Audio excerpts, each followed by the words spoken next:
about this game and what's going to be going on here, we're going to get an opportunity to get a look at two franchise third basemen, BA. Two of the best in the game, and you're talking about Evan Longoria and Adrian Beltre. Let's start with Evan Longoria.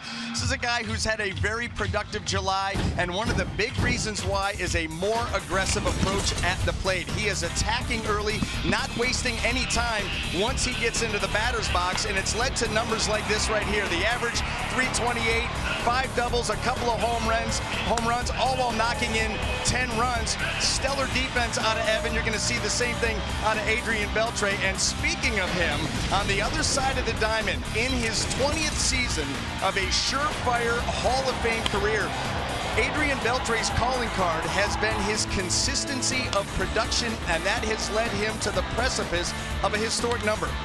2,986 hits. He's just 14 shy of 3,000, and he will look to inch closer here tonight. You're absolutely right. It'll be a good one here tonight, as we're going to have Chris Archer. You see him there taking the mound right now for the Tampa Bay Rays, and dropped his hat, and he'll pick that up and get right back on the mound. He'll be going up against Andrew Cashner. But first, let's take a look at the Texas Rangers lineup. Choo leading things off, and this is a Ranger lineup right now that will be throwing out 7 hitters with at least 10 or more home runs. And you see there at the bottom, Joey Gallo hitting just 192, but he is leading this team, BA, with 22 home runs. And so there is a lot of pop in the bottom of this Texas Ranger order really throughout it. But you look at the bottom with Carlos Gomez and Joey Gallo, and they can certainly do some damage at the back end. Well, and for Chris Archer taking the mound tonight, that's what it's going to be about, is he's going to have to bear down each and every guy through this lineup, because there is trouble throughout. Chris making his 21st start, that record 7-5, ERA 3.91, has an impressive streak going right now, 11 straight starts of at least 6 innings pitched, and he likes to try and overpower a lineup. Power fastball, power slider. He doesn't mess around too often, comes right at you and tries to put you away early. He has been good without a doubt, second in the American League right now in strikeouts. Let's take a look at the defense that will be behind Chris Archer tonight. See Corey Dickerson, Alex Smith, and Steven Souza in the outfield. Evan Longoria and his 2 Gold Gloves will be at third. Echeverria, Beckham, Morrison, the rest of the infield. And it is Wilson Ramos, recently activated off the DL about a month ago, who will be doing the catching for his starter tonight, Chris Archer. There's Evan Longoria. A couple of nice plays last night against the Texas Rangers. Talk about the great franchise third baseman we will see here tonight. Evan Longoria, Adrian Beltre. We don't necessarily always think about third basemen matching up against each other, but certainly fun to see 2 of the best in the game. And Choo now will lead things off here for the Texas Rangers. And there it is, our first pitch, fastball, ball out of the zone, 92 miles an hour from Archer. You mentioned it, BA. This is a fastball that we'll see 95, 96, and even higher from Chris Archer. Yeah, his last start, he was up in the 97 range, kind of like Darvish was last night. Now here's a high fly ball hit to deep left field, up on the wall, and Corey Dickerson makes a very nice play. And that was a very similar spot, because Choo hit a home run there last night. Yeah, I think everybody on the Tampa Bay side is having flashbacks of last night. The hero in last night's game, tying the game up in the 9th inning. Choo making a bid right here, and Corey Dickerson doesn't really need to jump here, but you're just trying to protect and make sure that you take care of that baseball right there. And Chris Archer's like, no, not again. And the long ball can be a little bit of an issue for Archer at times. 13 allowed this year, 7 of those to left-handed hitters. He thought he may have just let up number 8, but it did not happen, and he's got his first out here in the top of the 1st inning, and that'll bring up Elvis Andrews, the Texas Rangers shortstop. Well, he's done a much better job in that area. It was a season ago, Chris Archer gave up 30 home runs, and that is what really hurt him over the course of the season. Cutting back on that number a little bit this year. Obviously, 100 games in and just giving up 13, making progress. Elvis Andrews skies one into the infield. His counterpart there, Echeverria, is under it, and he makes the catch, and it's 2 quick outs, 2 fly outs for Chris Archer. And this is what we see a lot of times nowadays. Those guys that have the good power fastballs and they pitch up in the zone, these hitters, it's hard for them to lay off of it, but it's hard for them to get to it too. So a lot of swing throughs, a lot of foul balls, a lot of weak pop-ups. It's been an interesting trend to watch as we'll see Nomar Mazara get ready to step in here with 2 outs and nobody on in the first. But I don't know, V, I can't tell if it's just because you watch the game from a different perspective. Now, you've been doing this for a long time. It seems more and more guys are getting comfortable elevating that fastball and really kind of understanding the value of going up in the zone. We were always taught, right, down and away, down and away. Yeah. That's where you make your money. But these guys with these big fastballs seem to be elevating a lot more than I think I remember. Well, you know, guys want to get down and through the zone and lift. And it's tough to do that with a fastball, you know, letter high, with with a good spin rate. You know, some guys it's all about spin rate, other guys it's just power, and that you get them up in the zone, and the closer that the baseball gets to your eyes, the bigger that it looks. You know, you don't see, you pitch down at a guy's knees and you see the top half of the baseball and it looks small. You pitch up in the zone, that baseball looks like a balloon. Guys think that they can get to it and they just can't. They swing through it, they pop it up. But yeah, that is a trend on offensive and defensive end. Nomar Mazara pops one up now in foul territory. Evan Longoria is there, and he makes the catch, and just a 7-pitch inning for Chris Archer. We'll go to the bottom of the first. The Rangers, no runs at the top.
In Tampa Bay, let's take a look at the lineup for those Tampa Bay Rays. You see Steven Souza kicking things off here. It looks like now for him regular playing time. Evan Longoria there in the middle with Logan Morrison, who's having a very nice season. You see the bottom there as well.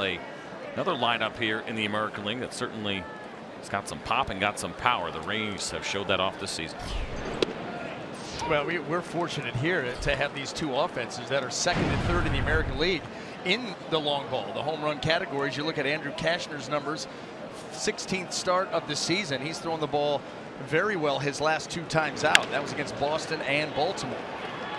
It's a ground ball hit to Adrian Beltre, and he makes a perfect throw over to Joey Gallo. And with that, let's take a look at the rest of the Texas Rangers defense tonight. And here it is in the outfield. It'll be Nomar Mazara, Carlos Gomez, and Shin Soo Choo. In the outfield, you just saw Adrian Beltre making that nice play. 5 Gold Gloves for Adrian over the course of his career. Elvis Andrus, Odor, and Joey Gallo, now the converted first baseman, and Jonathan Lucroy behind the plate. Of course, Joey Gallo is third baseman, but when you have that guy on your team, you're not going to get a lot of time at third. No. I mean, and what's amazing is that he doesn't age. This is his 20th major league season, and he still is spry, still has a quick bat, makes all the plays and makes some that he probably shouldn't. tremendous player, Hall of Fame player. Without a doubt, he will be there one day. 38 years old, but still plays the game like a kid. A lot of smiles, a lot of fun, as you saw him just looking over there at Elvis Andrus. Those two almost treated like it's Little League with the banter that goes on during the game. And now Corey Dickerson will step in here against Andrew Castor, and he'll take a backdoor breaking ball that just misses, count even 1-1. You know, and why not? I mean, this is a game, and certainly there's a lot of pressure and there is a lot at stake at this level. But when you can play organically with the kind of joy that Adrian Beltre plays with, it's refreshing. It's fun to watch. Fun to watch, and I think also pretty infectious on the rest of the team. You know what it's like to have that guy that keeps you loose because this game is so tense and because there is so much pressure. There's a lot to looking to a good player who can kind of help take that pressure off of other players.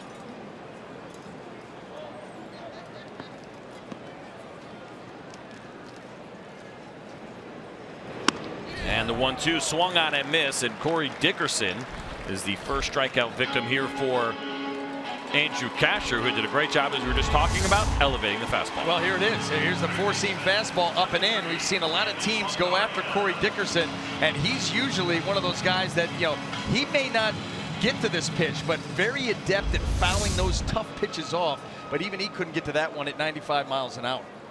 And the strikeout is not something we've actually seen a lot of from Andrew Castor, even though he does have the big fastball. Just 4.4 strikeouts per 9 this year. Now, that's the lowest of his career, but what he has done is become a little bit more of a ground ball pitcher using that pitch right there, the two-seam fastball. Yeah, and why not? You know, you talk to some of these guys who've been in the league for a long time. Certainly, you know, the big strikeout numbers, that's fun to look at. But boy, efficiency. There's something to be said for that too, being able to pitch deep into a game because you're pitching to contact and using your infielders. It's hard sometimes, I think, maybe to sell a younger pitcher on that, but Andrew Castor has been around a little bit.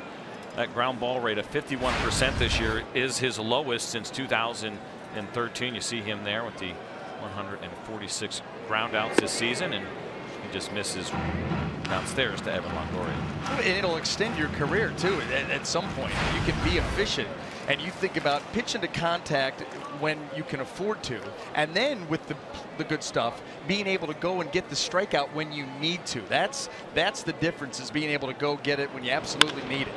Well, here's a ground ball that is tapped foul down into the Texas Rangers bullpen. I remember playing, you know, coming up, beginning of my career with the Angels and Chuck Finley. And as he got older, he said, boy, I wish I wasn't so hell-bent on striking guys out so much when I was younger, and just pitched to contact and went for the strikeout when I needed it. I wonder how much longer I could have pitched. And, you know, that's how the kind of guy that he became later in his career. Pitched for a long time. Well, here is a ground ball hit to Elvis Andrus. An easy two-hopper, throws over to Joey Gallo. And it is a 1-2-3 inning for Andrew Castor. We'll go to the top of the second. No score here in Tampa.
second inning, and that means Adrian Beltre will be leading things off here for the Texas Rangers. And we have talked a lot about the great career of Adrian Beltre, as he is now just 14 hits away.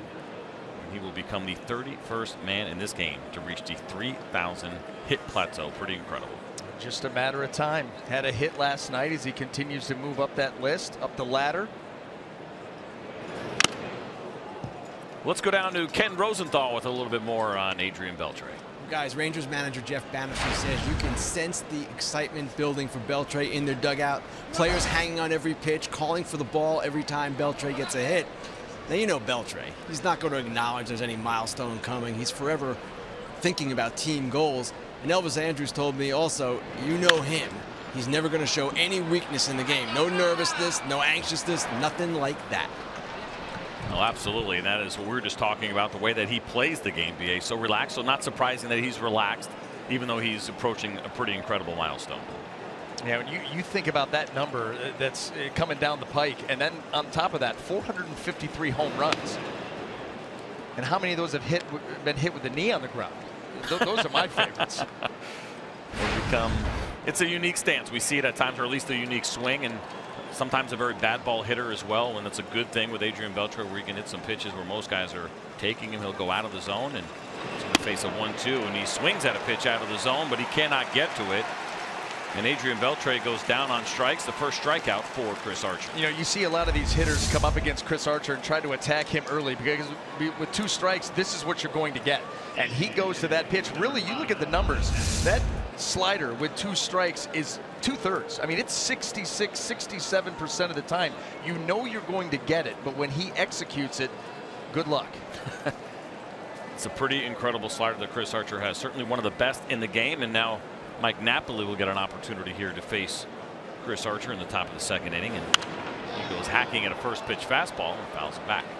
There are times that he'll get that slider velocity, 90 miles an hour, but the depth of a curveball, and that's what makes it just so impossible to handle when it's executed. He keeps it in the zone for so long, and then as you need to make a decision to swing the bat, all of a sudden there it starts to tumble out and it's gone.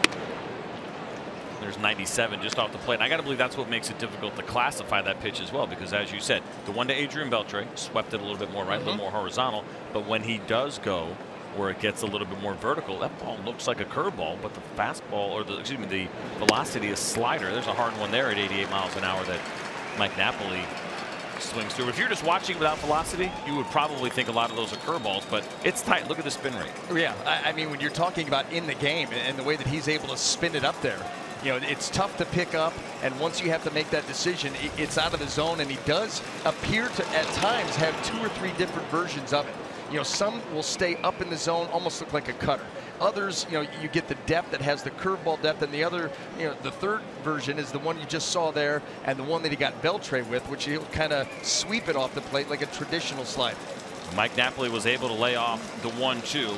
Here comes the 2-2, and there's a fastball fouled straight back, and it'll remain 2-2 against Mike Napoli. And not wanting to leave anybody out, you saw Yu Darvish way up on that list.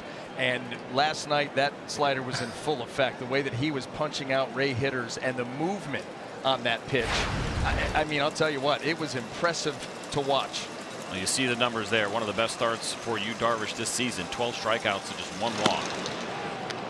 Over 8 innings of work. The velocity was pretty unbelievable as well. You talk about the slider. It's pretty consistent for Yu Darvish, where it is always good.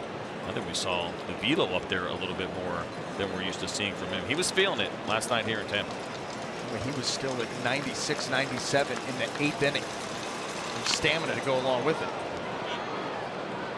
Well, and you know what? Not surprising, because as we're down in the bowels of the Tropicana field getting ready to go talk to Jeff Bannister, the manager here of the Rangers, who's out doing walking lunges with heavy weight the day after he starts, but Yu Darvish getting that work in, keeping that lower half strong to be able to drive towards home plate and help generate that velocity.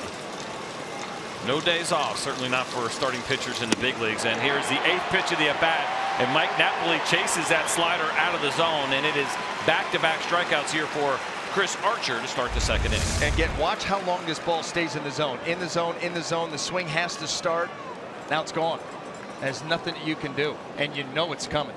You see some frustration there from Mike Napoli, probably for that exact reason. He knew it was coming, and very difficult to lay off with a very good slider from Chris Archer. So it is 2 quick outs via the strikeout. That'll bring up Rougned Odor here for the Rangers.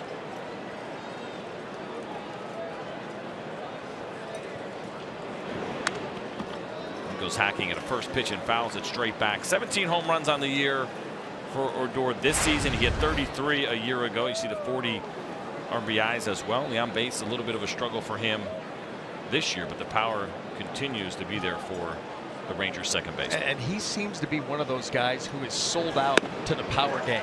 You can see it in the swing. I mean, he's got that uppercut swing, and he does not get cheated. You know, you think about a guy, you know, second baseman, had a number of bunt base hits a year ago, not nearly as many this season. Seems to be more intent on driving the baseball. Well, he's down to the count now, 0-2 to Chris Archer. And the fastball is swung on and missed, 98 miles an hour. And Chris Archer has just struck out the side. We're going to the bottom of the second. No score here in Tampa.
On FS1 is sponsored by Liberty Mutual, helping drivers worry less.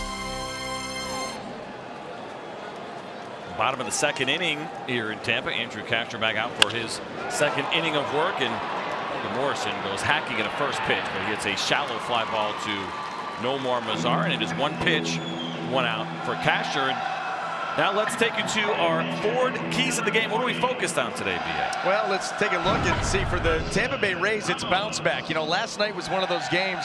They had come in winning 7 out of 10, had the lead. Alex Cobb in full control of that game going into the ninth. Within 3 pitches, it was tied. An inning later, the Rays lose. Tough loss, so they'll be looking to bounce back, get back to their winning ways. And for the Texas Rangers, you know, looking to get back into the wild card, they need to go streaking. Very streaky ball club, had a 9-game winning streak back in the middle of May, and they need to get on a similar run like that. And you can take a game last night where the emotions were running high there at the end and maybe feed off of that energy, come out here today and get back into another streak, because they've put together a number of those during the course of the season. Well, I'm certainly glad that was the kind of streaking that you were talking about, but you're right. With the Texas Rangers, they got swept in Baltimore, and that was a club that was struggling. They had just gotten swept by the Chicago Cubs, and they're starting pitching not going particularly strong. They lost 4 straight up there, plus 1 before that. So they were just on a 5-game losing streak. So a big win for them last night. You talk about the late inning heroics and the 3 runs that were scored, but they're trying to chase that wild card as you see the standings. Well, here's the thing, only 4.5 games back. However, you've got a number of teams that you're going to have to climb over, and that's why, you know, winning a couple, dropping a couple, that's not going to get it done. You're going to have to get on a run, get on a pretty good streak and move up. Look what the Pittsburgh Pirates have done. They've moved up 6 games in the NL Central in the last 6 days. You know, you've got Milwaukee sliding. They've been winning, and that's how you're going to have to make up ground. Yeah, it's funny watching that National League Central. Everyone talking about, well, can the Brewers hold on? Will the Cubs have a chance to catch them? I'm thinking maybe we're keeping an eye out for the Pirates. Yeah. It's probably the Pirates and the Cubs that may be the best 2 teams in that division right now. And here's a pitch that is swung on and missed, 94 miles an hour from Andrew Kashner. And Wilson Ramos is his 2nd strikeout victim. Were you thinking of the streaking? Were you going back to that? Were you thinking more of like through the quad with the green hat?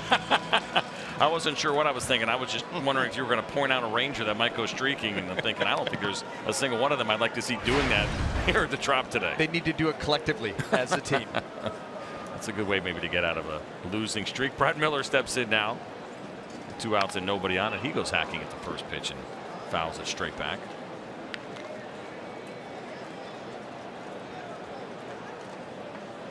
Miller has been on the disabled list twice this year. Unfortunately for him, he had an abdominal strain where he missed nearly 2 weeks. And then 7 days later, after getting activated, he missed 30 days because of a right groin strain. So it's been an injury-riddled season for Miller, a guy who showed tremendous power for his ball club a year ago. Yeah, 30 home runs, and I mean loud contact. He hit the ball as hard as anybody that we saw all season. And you know, Ray's very happy to have him back in the lineup. He's going to get some time out at second base. He's going to do some DHing for this team. Well, it's a 3-pitch strikeout at 96 miles an hour from Andrew Kashner. That's 3 strikeouts in 2 innings. And we'll go to the 3rd here in Tampa.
Semifinals will kick off on FS1.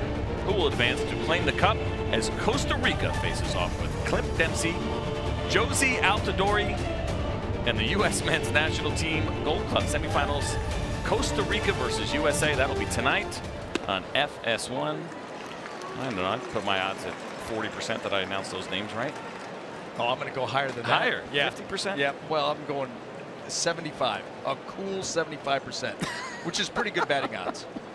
Never ask a baseball guy to read soccer or UFC names. Here's a ground ball off the bat of Jonathan Lucroy. That one will go down 4-3, and that is now 7 straight in a row sat down by Chris Archer. Well, and as this game continues to move along, guess what? This Ranger lineup being aggressive off Chris Archer early, not wanting, they've seen the slider. They've heard the stories, guys coming back into the dugout, and you just don't want to find yourself in that situation. So if they feel like they've got a good pitch to handle early on, they're going to be going after it.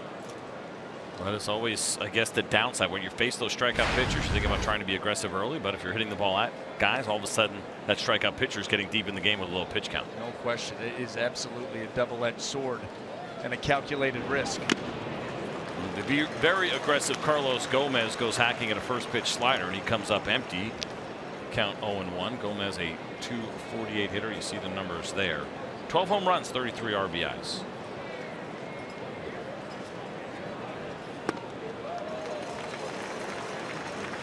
Now there's a pitch that he hit twice.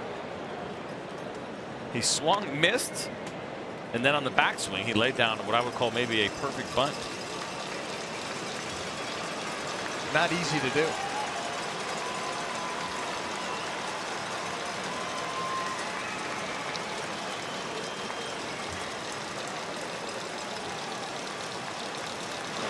The 0-2 and foul down the right field line. It's going to get into the upper deck.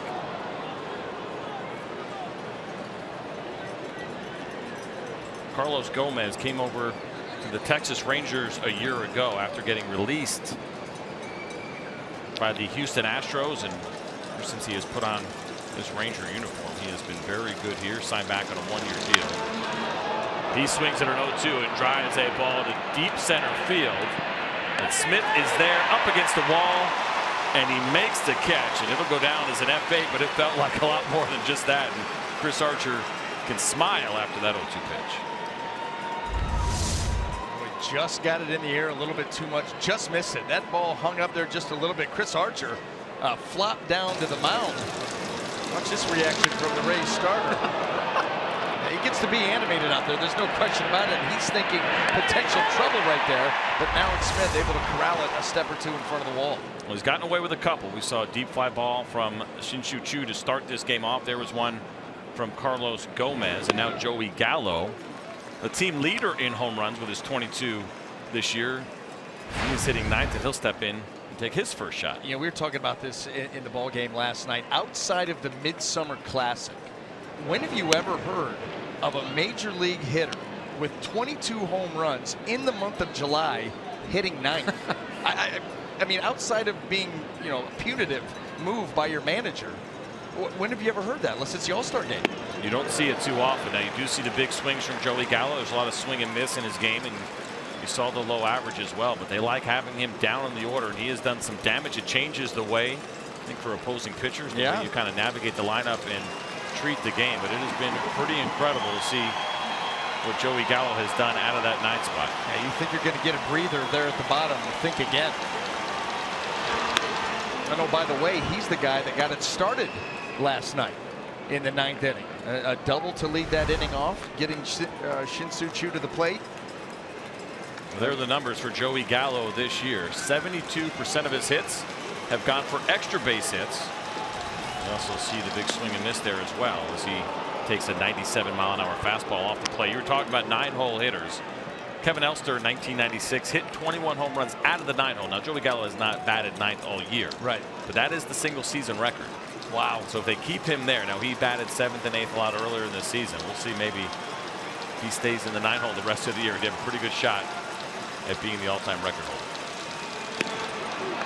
3-2 slider. That's a called third strike to Joey Gallo. And Chris Archer has been perfect through 3. We'll go to the bottom of the third after this.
Your best plays this summer, whether they're in the backyard or on the diamond. Show us what you got on social with hashtag MLBThePlay, and we'll feature some of the best all season long. Expect to see some of your stuff out there, BA, in the backyard. Still got something left in the tank. We'll get you some video, you going deep on the kids or something. A little bit of wiffle ball over the All-Star break, and you know what? The hand-eye's still there. Still there. Still there. Movement on the pitches is not quite where it should be, but I can lay into some things. It's God-given. It really never goes away. As we're here now in the bottom of the third inning, no score between the Rangers and the Tampa Bay Rays. We have yet to see a base runner reach base. Chris Archer perfect through his 3 innings of work, and Andrew Cashner has been perfect through his 2 innings of work. Well, what's been impressive about Cashner, velocity's been very good, but we've seen him be able to conversely elevate the 4-seamer and then all of a sudden the 2-seamer down. Get some, Rays hitters to pound that ball into the ground and some swings and misses over the top of it too. So, it's got some late life. Well, he's ahead in the count of Tim Beckham, 1-2. He's getting his signs from Jonathan Lucroy. And that one just misses. Now it's 3 strikeouts already for Andrew Cashner, whose season high is just 5. And he's just, again, changed his game a little bit. This is a guy that is relying on that 2-seam fastball like we talked about, relying on contact, but so far here tonight, 3 strikeouts against the Rays. He is facing the team that leads the American League in strikeouts, so maybe more vulnerable than most teams, although they've cut way back on that rate here as of late. Doing a much better job of putting the ball in play. They're still going to be vulnerable. We saw Darvish get him last night for 12. This is the first 3-ball count of the night for Andrew Cashner. I was talking about the career high, excuse me, the season high of 5. His career best is 12 strikeouts. That happened back in 2015 against the Mets, and as I was looking at that game, he did that in just 4 1/3 innings. We had 12 strikeouts and allowed 11 hits. It was a game that they lost 7-0. He's got the swing and miss in him. He's had it, but instead he's got a leadoff walk against Tim Beckham. Well, let's go back down to Ken Rosenthal and check out what's going on at the trade deadline. Get off your phone, Ken. CJ, you know this. Yu Darvish, one of the biggest stories in baseball right now. Will the Rangers trade him? Well, the decision is not that simple. Darvish, free agent at the end of the year, but the Rangers have an unusually close relationship with him, and they want to keep him.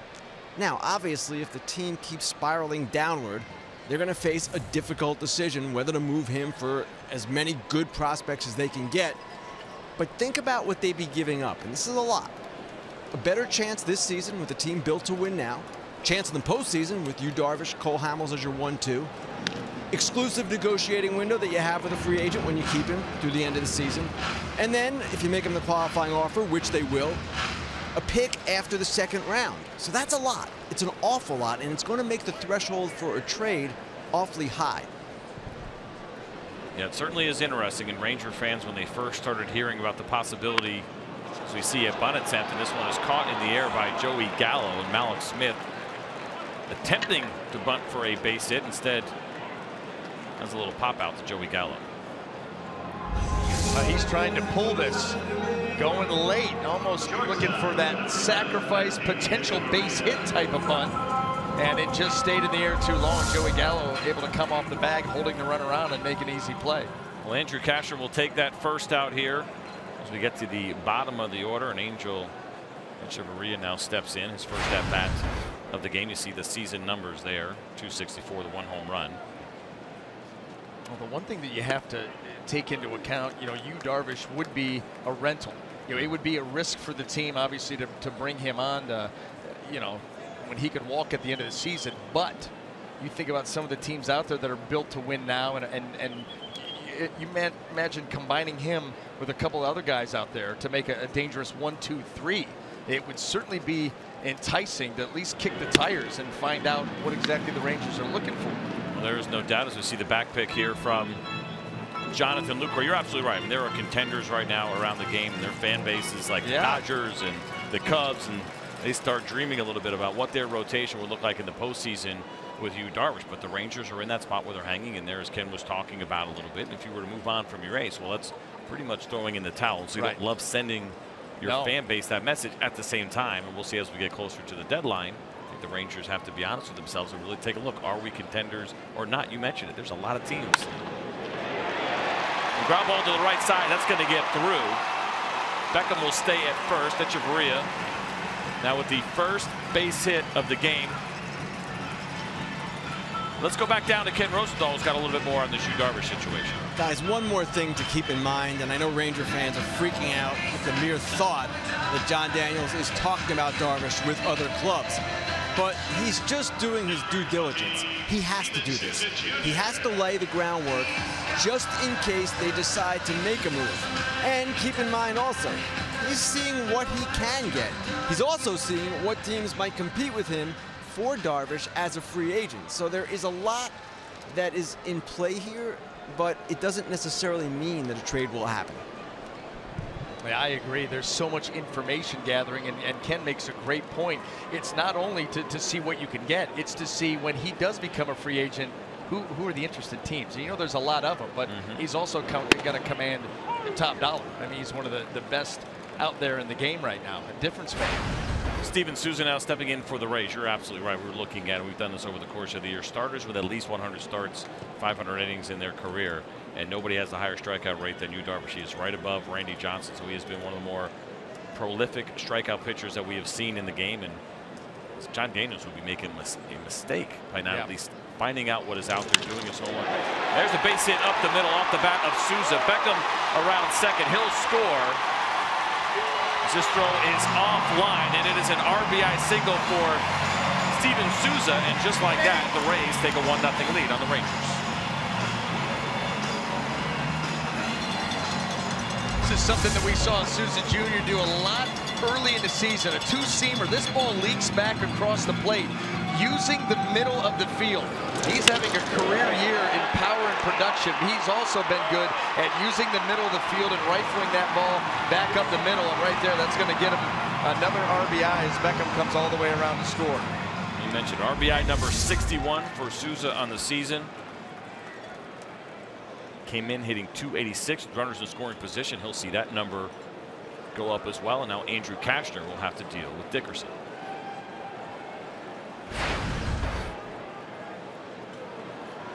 Cashner has gotten 13 double plays over his 15 starts this season. Dickerson goes swinging at a first pitch fastball, 0-1.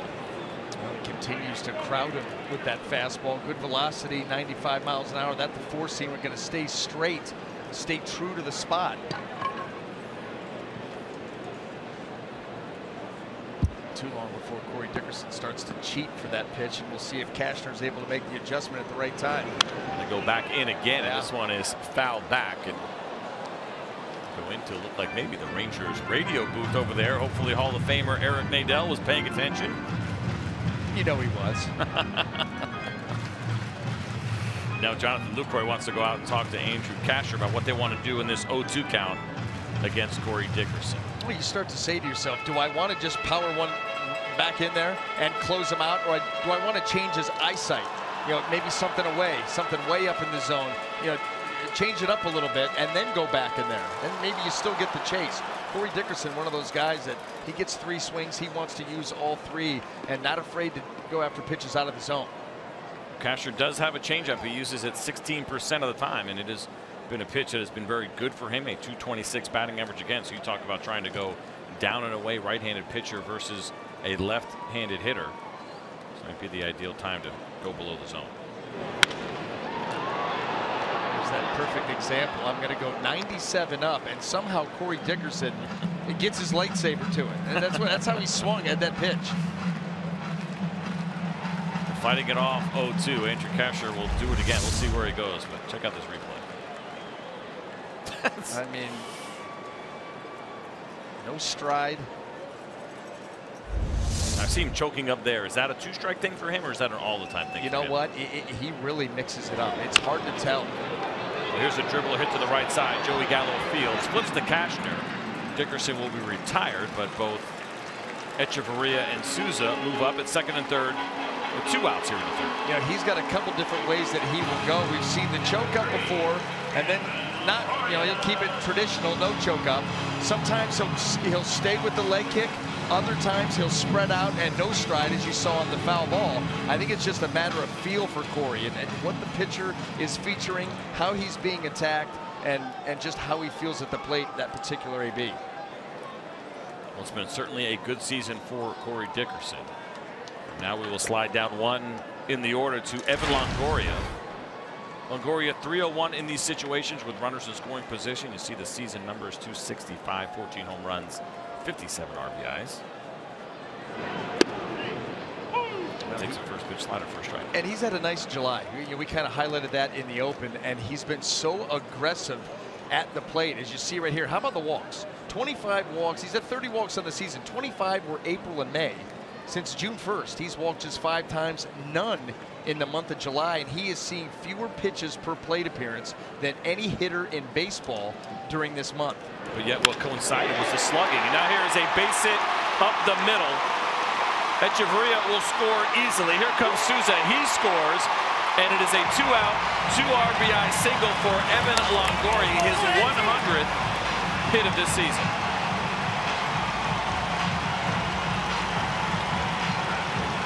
Middle of the field. The Rays using the middle of the field here against Cashner. That's where all 3 RBIs have come.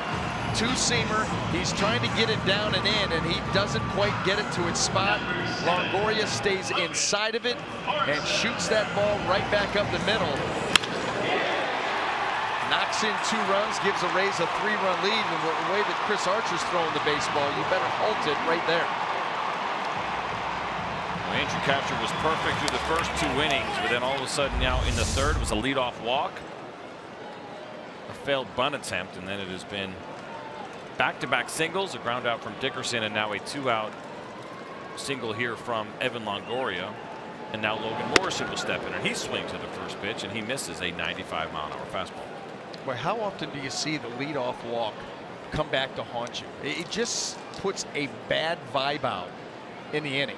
You know, even though you get the next hitter out, it just is such a negative beginning to an inning, and it's something that Cashner really has not had an issue with at all this season.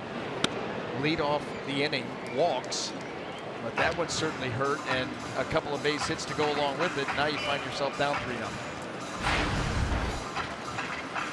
See, Morrison flew out back in the 2nd inning. It was a fly ball that went to left field. Nomar Mazar, as we see the heavy shift, and Rougned Odor playing short right field in the second base position.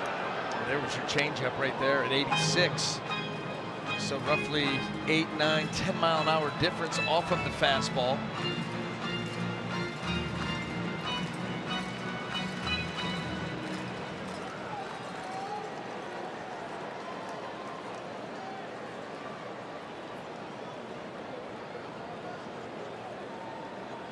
Now Andrew Cashner taking a little bit more time on this 1-2 pitch as he gets ready to deliver to Logan Morrison. As a fastball that is fouled straight back, and the velocity continues. 96 miles an hour from Cashner. Well, he's a big guy. I mean, and being able to work downhill like he does and elevate when he wants to.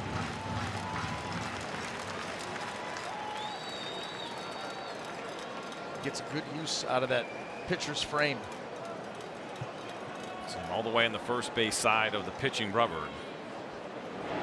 1-2 is a breaking ball, and that one is going to stay up with his own count. Now even 2-2 for Andrew Cashner. And you know what? Not surprising at all because of the sink that he's able to get. You know, you think about him being able to sink that. You know, he's going to see a lot of left-handed hitters. So you're able to sink that ball all the way across the plate and really sink it down and into righties if you want to. Easier to hit the outside corner against the righties and the comeback 2-seamer against the lefties. Well, his movement, that's where you would hope that he would be set up on the rubber. He just misses with that changeup and look a little bit disappointed in the call. Yeah, and really this thing is right on the edge, maybe just off, certainly close enough to call, but this one goes the way of Logan Morrison. Maybe the frustration there as well. I know you've done this before. You throw that one, yeah, it's probably just off the plate, but you're thinking, man, I just threw a really good changeup. How did he not swing at it? Yeah, you're more mad about that. Absolutely. Well, there's the 26th pitch of the inning, and it is ball 4 to Logan Morrison. The second walk of the inning for Andrew Cashner, and Cashner still searching and trying to find this third out. Now he's going to get a visit from his pitching coach, Doug Brocail. Now you can understand, 3 runs in. It's been a tough inning. This inning started off with a leadoff walk, so you're already out of the stretch in more high leverage pitches. And Doug Brocail, the pitching coach here, just trying to give Cashner, for right now, a blow, trying to nurse him through this inning. Well, fans, Play Ball is MLB's initiative to inspire all forms of baseball and softball participation, making play opportunities available and fun for everyone. To learn more, go to playball.org. Now that's a lid right there. The fedora. Not everybody can pull that off. No. I can think of one. Bear Bryant, and that's my list. Indiana Jones, decent, but not checkered. His bill was a little bigger. It came with a whip too. Well, you brought this up, and it was interesting as we see Wilson Ramos now stepping in 0 for 1. He struck out back in the second inning, but leadoff walks, scoring 41% of the time. That is in Major League Baseball history. Wow. I wouldn't have even thought it was that high. I mean, I know it's a bad omen, and it does come back to haunt you quite a bit, but 41% in the history of the game. That's something else. So I'm reading that right, and that's what it says. I didn't know that off the top of my head. You probably thought I had that right in my noggin. I didn't.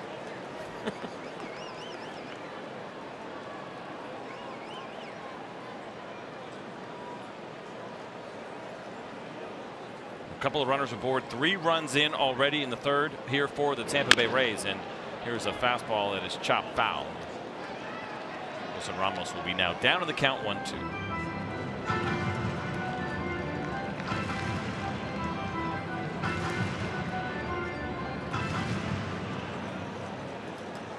Ramos, I mentioned, activated just about a month ago. Of course, he had torn his ACL meniscus, I guess it was, at the end of last season with the Washington Nationals, coming off a career year. So unfortunate timing for him, and probably certainly worked out in the Rays' favor. They got him on an incentive-laden deal. He hits a ground ball to Elvis Andrus, who flips over to Rougned Odor. And that is going to do it here in the third for the Rays, but they add 3, and it was a big hit by Evan Longoria to drive in 2.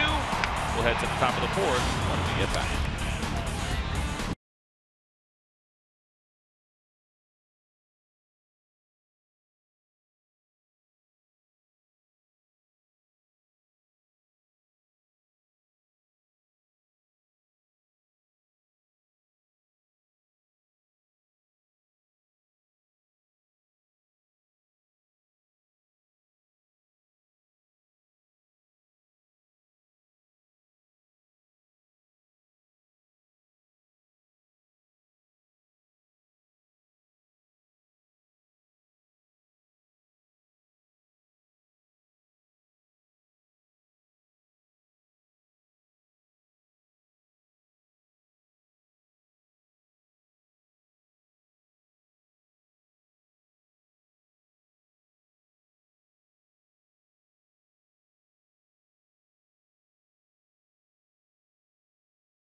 You see the score, top of the 4th now. The Rays just put up 3 runs in the bottom of the 3rd inning to take the lead against the Texas Rangers. And Chris Archer so far has been perfect.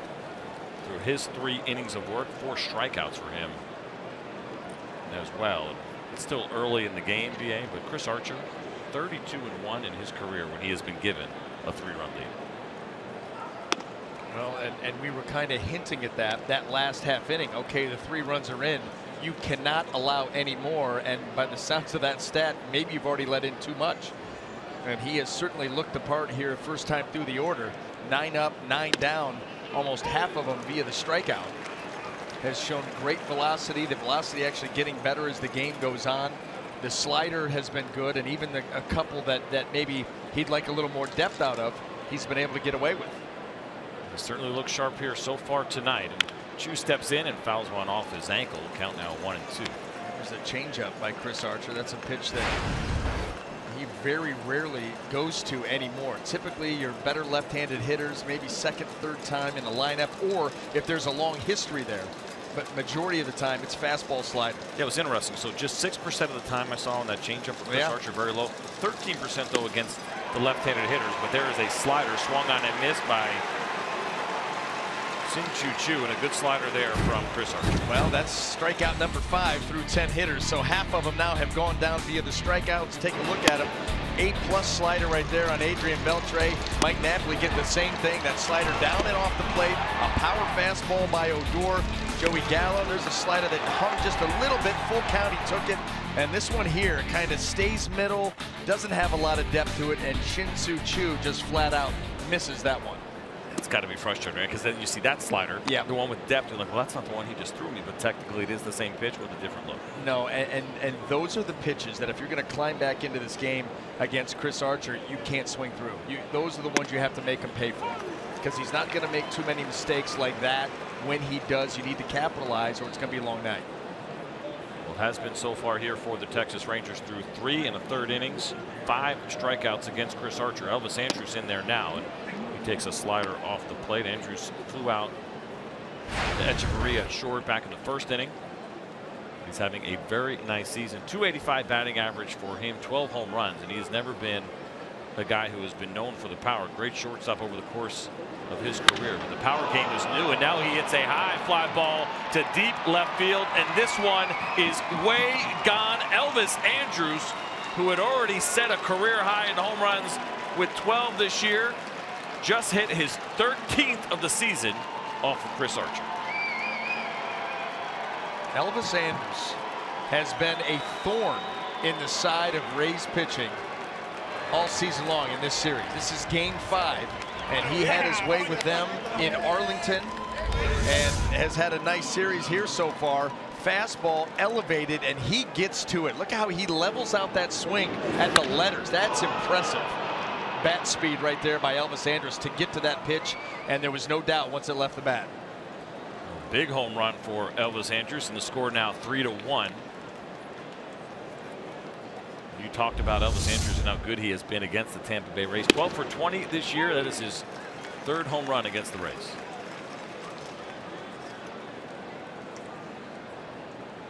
He's telling Robinson Chirinos all about it. Hey, did you see what I just did right there? Yeah, well, listen, you do talk about that. That velocity on that fastball in that spot. We see that ball popped up and, swung through. But, go back to his first at bat. Elevated heater, popped up to Echeverria at shortstop. And he said, you know what, you're not going to get me there again. And he went up there and met it, and he met it in a big way. And still talking about it. Nomar Mazara down in the count 0-2 as he fouls one off there. Now, do you think, as much as we talk about that and trying to counteract the uppercut swings, Elvis Andrus is really not an uppercut guy, not known for the power. And, usually an average guy uses the whole field. Will show you a little bit. As much as we see the fastballs going up in the zone, it seems like a guy like Andrus is probably not a guy you want to repeat against. No, because he's got that line drive swing. We saw him able to keep that swing level on a ball that was elevated like that. You're right. He's an accomplished enough hitter that you want to stay out of the same spot, with his swing type.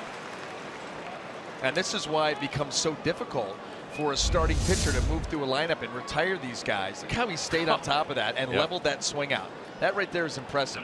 We're not talking about 88 up there. That's 95, 96. And Robinson Chirinos got right out of his seat in the background to see exactly how far that baseball was going to go. But you're right, that almost seems like the antithesis of so many other swings that we see. Yeah, that was a bomb. You can hit bombs like that with a level swing, where a lot of these guys these days feel like, you know what, the uppercut is what you have to do to get there. But the uppercut gets you the strikeouts. Elvis Andrus just showed you can also get you the big bombs. Well, and here's the thing too.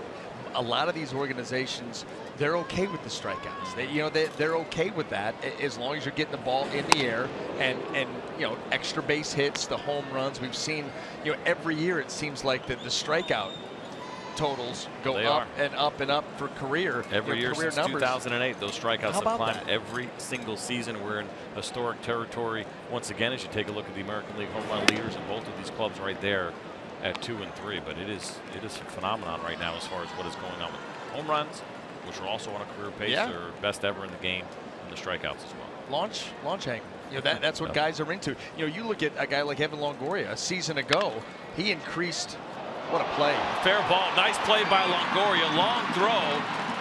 But Adrian Beltre beats it out. And then also a little look to Evan Longoria as to say, hey, man, I'm working on trying to get to 3,000 here. Why are you trying to throw me out? I deserve a hit there. It goes back to what you're talking about. The love of this game and playing this game, enjoying this game. And he's looking at his counterpart over there like, yeah, that was extra bases you took away. What are you trying to do? There it is now, 2,987. Look at Evan Longoria. Great range to his right. Tried to make that throw from his knee, and he knew that was going to be his only chance. Now, the one thing that maybe has slowed down for Adrian Beltre a little bit is his ability to run. He has dealt with a calf injury. He missed the first 2 months of the season. And so probably one of the few guys that Longoria even thought maybe he had a chance, but he didn't. And not surprising that Adrian Beltre smiling about it a little bit, and if he gets to third base, I bet you he's got something to say to Evan Longoria. Keep the shot on them. There'll be plenty to have been said. With 2 outs, that'll bring up Mike Napoli. Napoli struck out back in the 2nd inning. He was the 2nd strikeout victim of Chris Archer, and part of that 1-2-3 inning that resulted in 3 strikeouts, 206 on the year, with 21 home runs, 45 RBIs for Mike Napoli. As we talk about power in this lineup, this guy is as dangerous as anybody on this Texas Rangers club. And here is a fastball that gets away, and Adrian Beltre will stroll down to second base. So a wild pitch for Chris Archer puts a runner in scoring position for Mike Napoli. Well, that's Chris Archer's 9th wild pitch of the season. He just yanks a fastball and yanks it badly down and away. Wilson Ramos trying his best to backhand, but at that velocity, you really don't have a chance.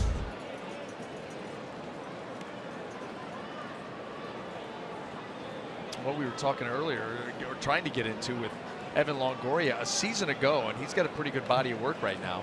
He increased over his career average. He increased his fly ball percentage by 10%.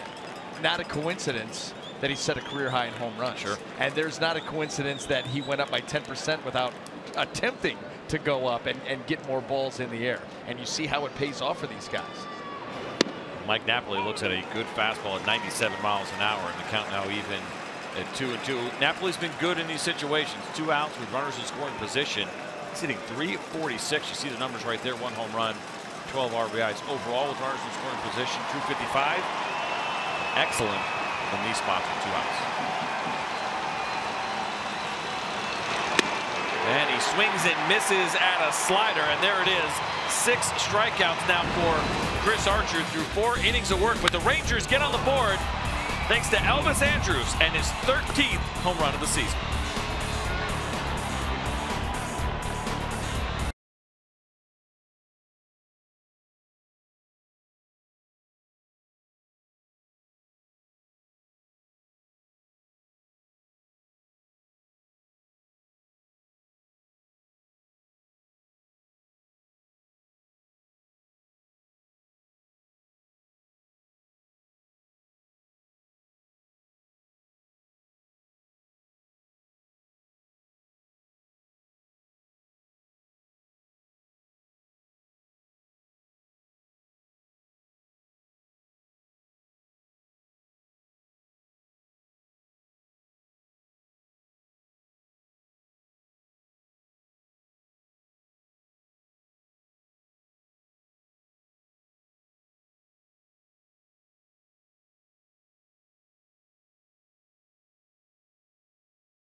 Bottom of the fourth inning, you see Elvis Andrus there, who just hit his 13th home run of the season, which is put a run on the board for the Texas Rangers. They trail the Tampa Bay Rays 3-1, and Andrew Cashner out now. Fourth inning of work for him.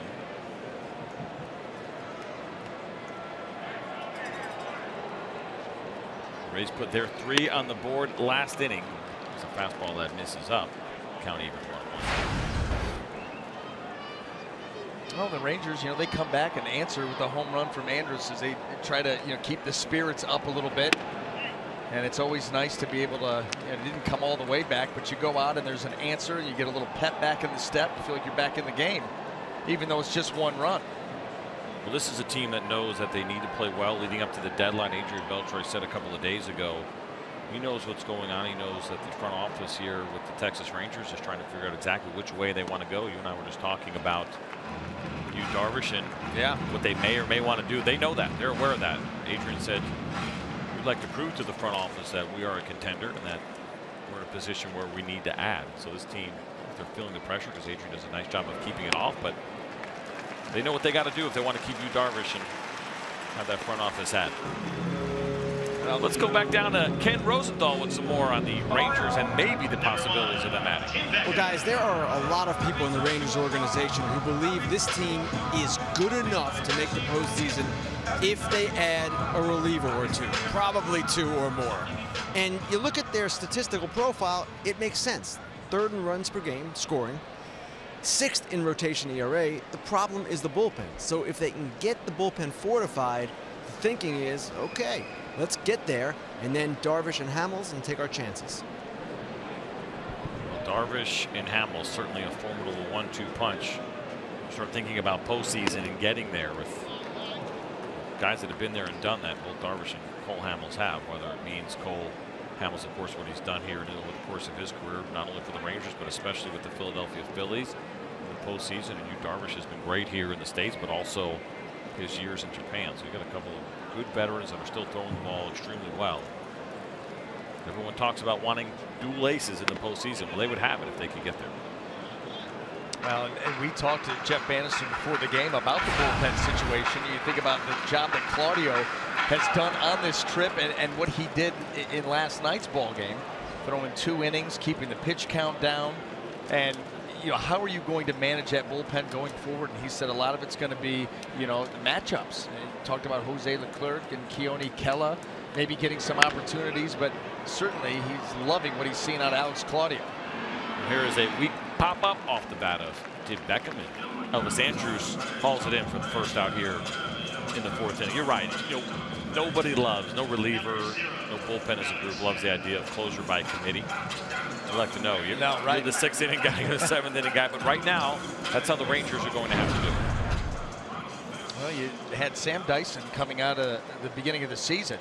And, that first series gets swept by the Cleveland Indians, and he's the losing pitcher in 2 of the 3 games. And all of a sudden, Matt Bush came on, did a nice job for a while, and then he lost the job. And Claudio's gotten a couple of opportunities, has cashed in on him, and really that's the way you have to go now. So when you start to think about adding, that's the first place that you think of. Same thing with the Rays. The Rays are a team that feels really good about their starting pitching. They love what their offense is capable of doing. Figure they're going to get better defensively with Echeverria in the middle of the lineup or middle of the field, and Kevin Kiermaier returning hopefully here in the next couple of weeks. And so they're looking for maybe a piece or 2 out in that bullpen to kind of strengthen that part of the team as you head into the stretch run. Well, that is a consistent theme, I think, around baseball. You look at contenders. There is not a team in the league that says, not our bullpen's fine. We don't need an extra arm, but it's also about an impact arm. I think in the case of the Rangers, finding that closer, because there are good arms down there. You should see those guys. And bullpen coach Brad Holman sitting at the end, but there's Claudio, there's Jason Grilli who's down there now. Right. That's kind of a nice add for them. See the numbers overall for the Rangers and what has happened in the American League in their ranks. Yeah, that save percentage is what jumps out at you. I mean, it's below 50%. You can't be a first division club and have that number anywhere near there.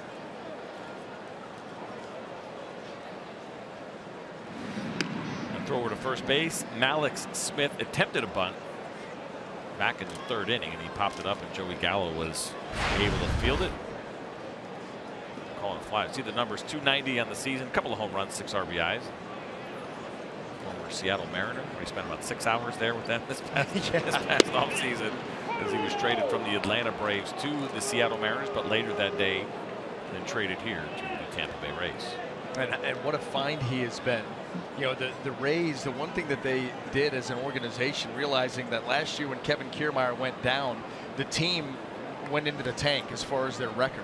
And so wanting to build depth, they went out and you know, identified a few positions where they wanted to have some depth. And it's a good thing that they did, because Kevin Kiermaier goes down again with a broken hip. Now he's due back here in the next couple of weeks, which is good news for the Rays. But Malik Smith has filled in admirably for him, brought a little bit of a different dynamic, more of a true leadoff hitter who's now, you know, been moved down in the order. You know, he was one of the guys last night that was able to get to Yu Darvish the other way, mind you. It's a ground ball to Elvis Andrus over to Rougned Odor, but they are not going to be able to turn the double play, and the speedy Malik Smith is able to beat that out. He can run, and we know that. Though he has hit into a double play earlier this year, very difficult guy to double up. Yeah, and there's nothing that the Texas Ranger in middle infield here. This team has turned more double plays than anybody in the American League. They know what they're doing out there between Andrus, Odor, and Malik Smith, sensing. He's able to get down there and beat that out, but the Rangers, they played that as clean as they could. They have done a very nice job. You mentioned it, leading the league in double plays turned, and that's part of, I think, Andrew Cashner's success as we talk about ground balls. And if you got a middle of the infield that knows how to turn it, well, you certainly would like to have a pitching staff where that works, where you get those ground balls. And certainly from the starting side, Andrew Cashner is one of those guys. Cole Hamels is one of those guys. Even Yu Darvish has done a nice job getting double plays when he needs them. And Tyson Ross, who is here now, has always been a great ground ball pitcher over the course of his career. There he is, Tyson Ross, Darvish on the left. You think that those guys too would become more and more popular with everybody trying to increase the launch angle, trying to get the ball in the air. You get some really good power sinkers with guys in uppercut swings, and you force the swing to have to be perfect to catch that ball clean and to get it into the air and drive it with authority. Yeah, it really is amazing to see you talk about that in pitch strategy, and how forcing fastball middle down and away is maybe not the best pitch that it used to be. It used to be the pitch to go to. The Braves really preached that all those years, those 14 division titles, and played there for a year. Leo Mazzoni, fastball down and away, when in doubt, and let Andrew Jones go catch it. There you go. That's kind of gone away though a little bit now with some of these swings. Andrew Jones can't catch those that head over the wall. Well, here is a ball that is driven into center field, but Carlos Gomez is there. He makes the catch, and the Tampa Bay Rays are retired. Just a walk, no damage done against Cashner.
Beyond FS1 is sponsored by Ford.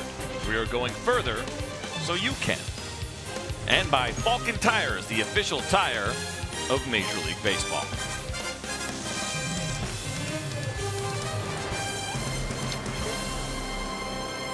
Well, welcome back into Tropicana Field here in the Tampa Bay St. Pete area. You're looking at Chris Archer, who's had a nice day here so far.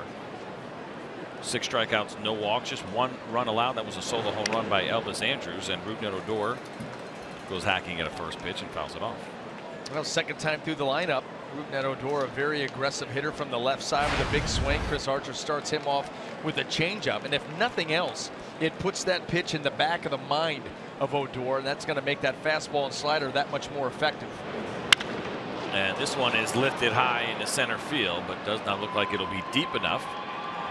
Smith is there, and he makes the catch, and 1 out here in the 5th. And let's check in again with Ken Rosenthal.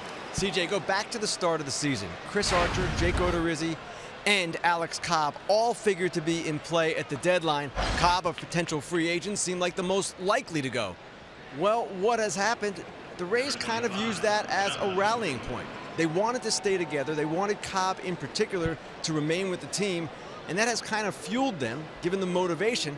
Archer said that he can't remember the last time this team was a buyer. He started with the team full-time in 2013. Actually, that year, Brian, you remember this, they won 92 games, but their only deadline addition was Jesse Crane, who was hurt at the time and never even pitched for them. Now, much different. They're looking for relievers. Yeah, much different, and they're, you know, the Rays have been linked to some of the top relievers in the game right now, and you don't know how much of that is truth, but you better believe that they are out there looking and they want to make an impact. And I think the front office for the Rays sent that message when they went out and picked up Adeiny Echeverria. And at the time, you know, there was nothing wrong with the team, but they saw, you know, a chance to upgrade defensively up the middle, and went out and jumped at that opportunity. And I'll tell you something, he has been something else for this Rays team. Watching him make plays at shortstop has really settled the team down defensively up the middle. You get Wilson Ramos, a very shrewd signing from the offseason. He comes back to help out Jesus Sucre with the catching duties, and Tim Beckham over to second with Brad Miller, and then you got Smith and Kiermaier in center, and you start to see that defense up the middle for the Rays getting better and better as the season goes along. It seems like it always takes those really smart moves. They're never going to be the real big one, right? We don't expect the Rays to take on big payroll or high money players, but finding the smart moves, right, that you can do efficiently. Yep. And it has worked here so far. You can speak to this, though. It's also just even the thought, the possibility that they're going to add, and what that does to a clubhouse. It excites them. There is nothing better than to be in that clubhouse and know that your front office, whoever it is, whatever team it is, that is out there actively pursuing players to bring in to bolster a stretch run. There is just something to be said for that mindset that activity creates.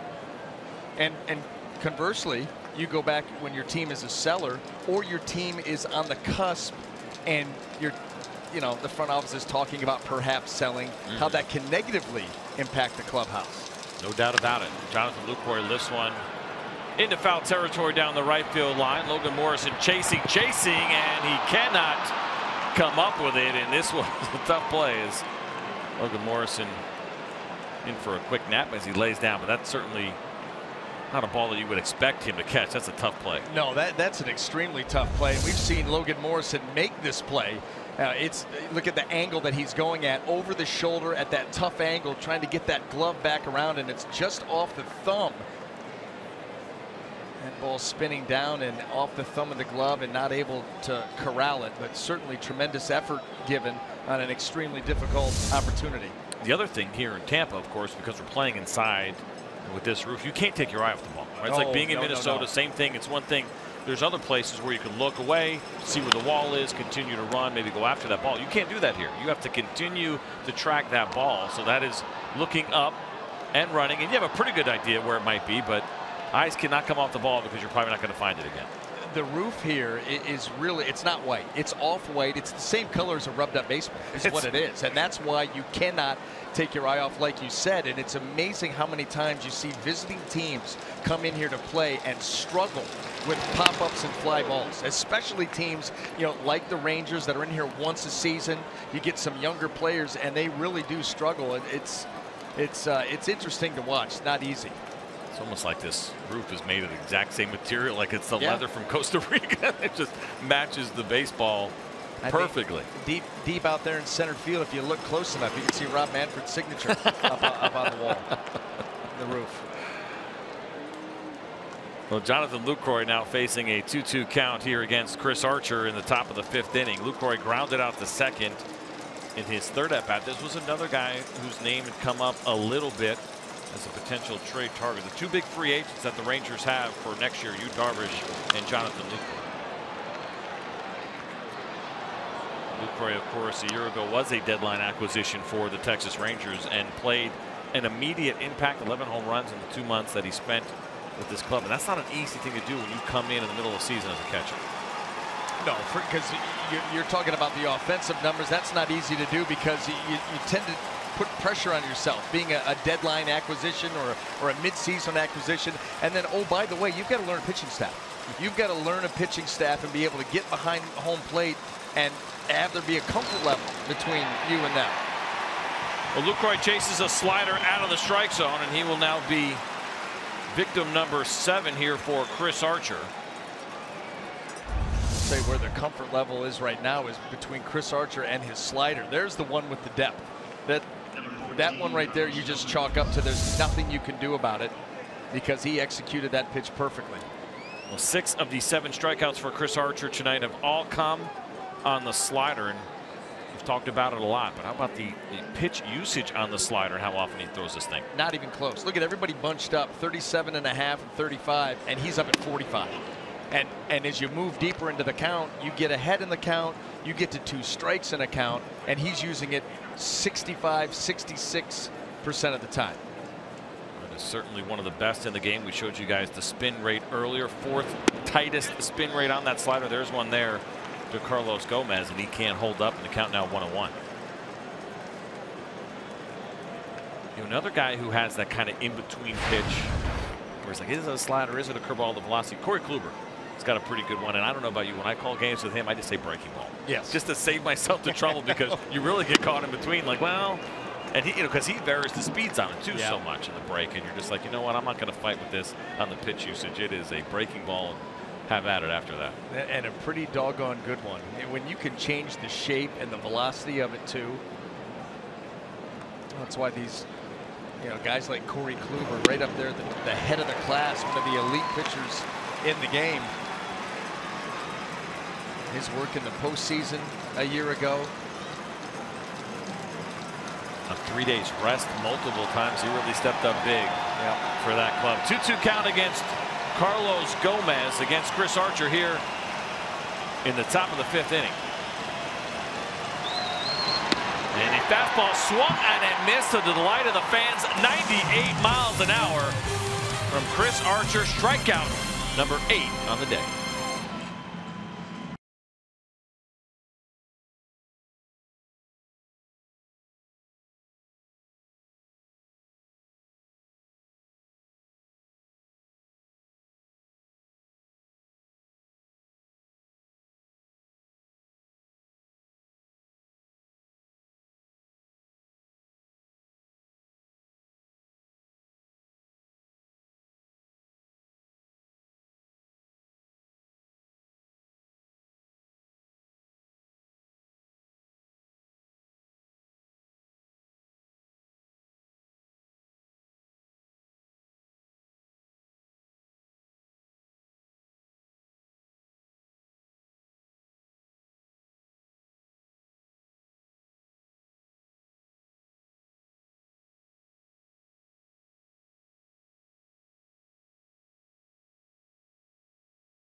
At Bat is your #1 mobile app for live baseball. Get club-branded home screen icons and app features, as well as game day live game video highlights, radio broadcasts, StatCast news, and so much more. Make sure you download MLB.com At Bat today. Now Souza swinging at the first pitch. It's a ground ball to Adrian Beltre, who backhands it, throws it over to Joey Gallo, and it is 1 pitch, 1 out for Andrew Cashner. Let's head back out to LA, where Joel Klatt has an update for us.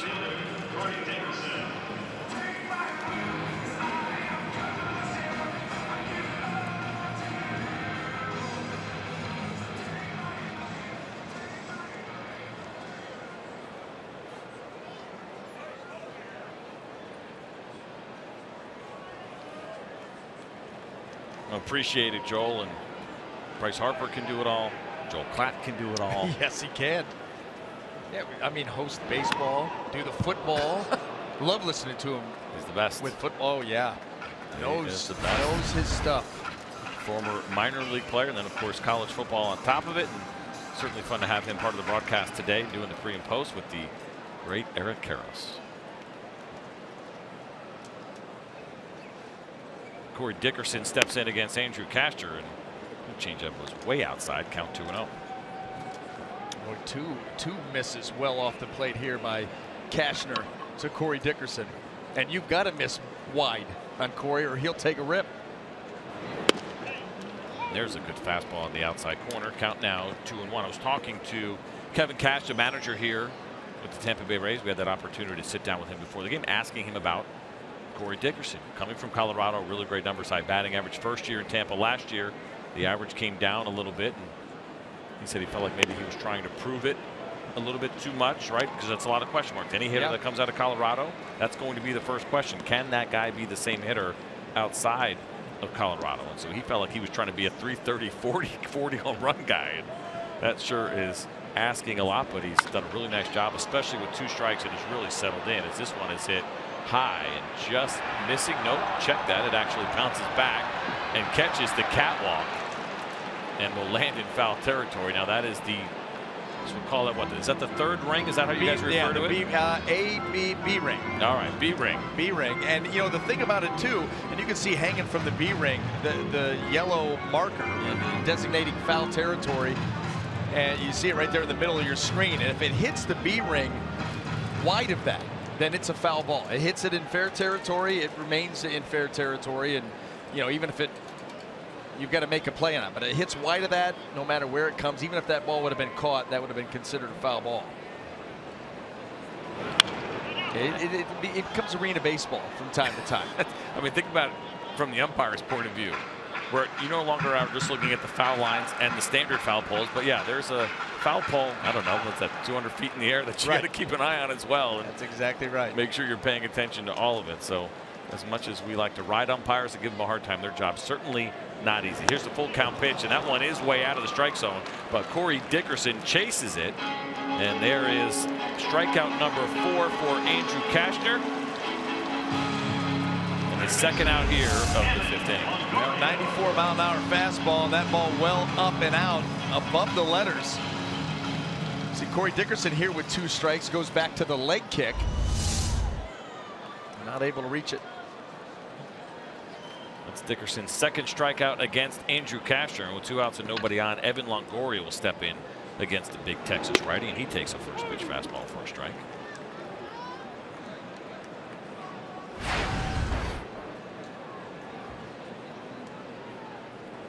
Longoria 1 for 2, had that 2 RBI single back in the 3rd inning, and he chases one out of the zone and fouls it down the left field line and quickly down 0-2.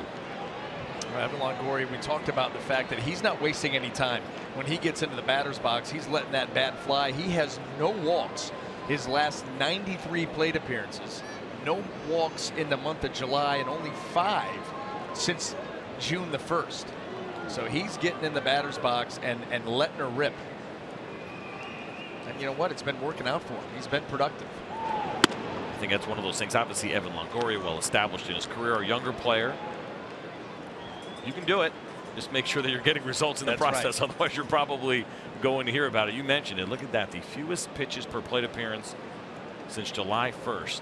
Just under 3 for Evan Longoria. pitch number 4 is fouled back. And based on the fact that he's usually not seeing threes, he's getting a little uncomfortable here as he gets ready to see the 5th pitch of this at bat. Far too long. So get me out of here, man.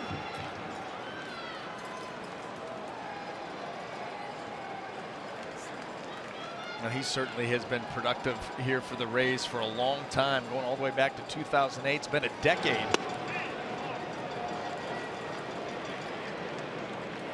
Still some time to go on that contract. He is signed through 2022 with an option for 2023 as well. And the Rays really put the map on locking a guy up early. Evan Longoria, just a few days into his big league career, signed that team-friendly long-term contract and then added another one on after that. We always kind of talked about the Cleveland Indians and John Hart as one of those teams that did it, but it was guys that would have a couple of years in. Evan Longoria was, what, less than 2 weeks into his big league career, and he signed a deal. Well, and look what he's done. All-time Rays ranks all the way through #1. And at some point, you believe if he stays a Ray, and I'm assuming that he wants to stay a Ray throughout his career, he's going to have that opportunity to break the total hits also. Right now held by Carl Crawford. 2-2 from Castro. Here's a ground ball hit to Elvis Andrus. He fields it cleanly over to first, and it is a very clean 1-2-3 5th inning for Andrew and Castro. We'll head to the 6th. The Rangers still trail.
We're back at the Trop here in the top of the 6th inning. The Rays are leading the Rangers by a score of 3-1. Just 5 hits combined between these two clubs through 5 innings. And Chris Archer has been very good so far here tonight. He has held the Texas Rangers in check so far. Just 1 run allowed on the home run by Elvis Andrus. 8 strikeouts, no walks on the night. Joey Gallo stepping in, swings at the first pitch and fouls it off. Well, we got an answer on Joey Gallo, and since the inception of the DH in 1973, he is only the 3rd player to start a game in July in the 9 spot with 22 or more home runs. And I'm shocked there were 2 others. Yeah, pretty unbelievable you think about it, especially July. Yeah. It's one thing is okay, we start to get to August, September, because even then, it's still a big number. If he has 22 home runs on September 1st, it's still a big deal he's batting 9th with that many home runs. Is Gallo now even in the count here against Chris Archer. He struck out back in the 3rd inning, and he swings and misses at the 1-1 slider. And if you're curious to hear who they were, let's see, in the year 2000, Charles Johnson. That makes sense. I remember him. Orioles, where was he then? I think so. Does that sound right? Yeah. I remember that. And that was a deep lineup. Yeah, well, yes, it was. Yes, it was. Some rhyme or reason to that one. And then in 2006, we had Brandon Inge with the Detroit Tigers. Really? Inge. Hitting that late. Joey Gallo, count even now, 2-2 for him.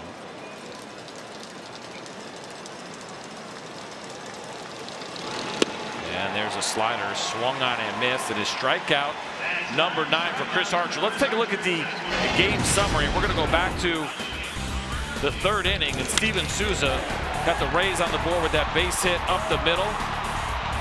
And then 2 batters later, Evan Longoria goes up the middle, 2 RBIs for him.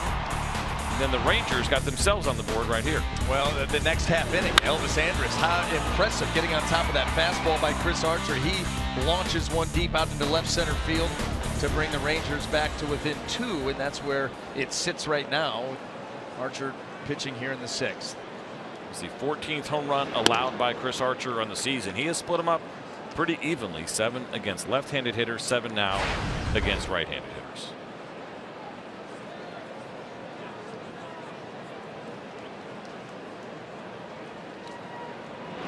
Chu steps in. He swings at a 1-0 pitch below the zone. Change up there? Yeah, that was a change up, and he's been using it more and more as the game has gone along. Saw him throw a couple to Chu.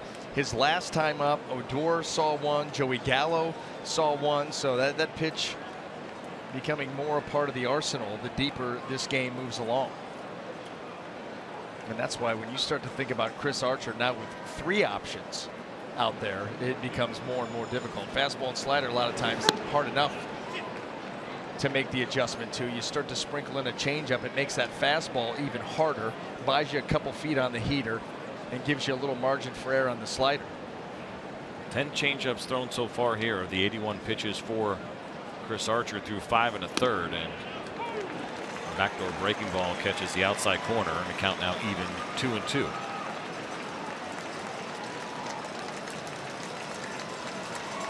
Mentioned he is at 9 strikeouts so far, season high 12 earlier this season, career high best for Chris Archer, 15 strikeouts in a game.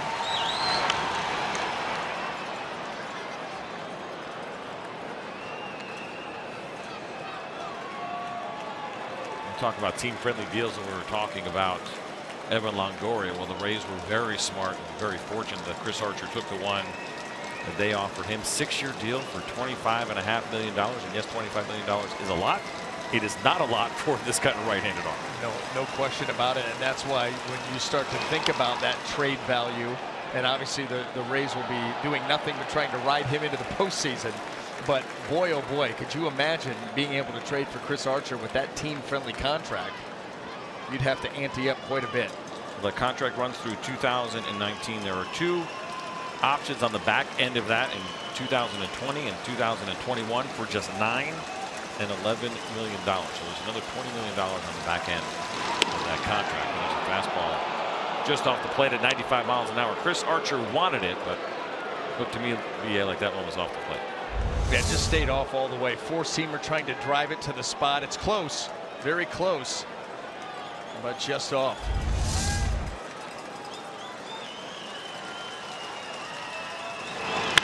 And there is a pitch away, and Chu lines it up the middle.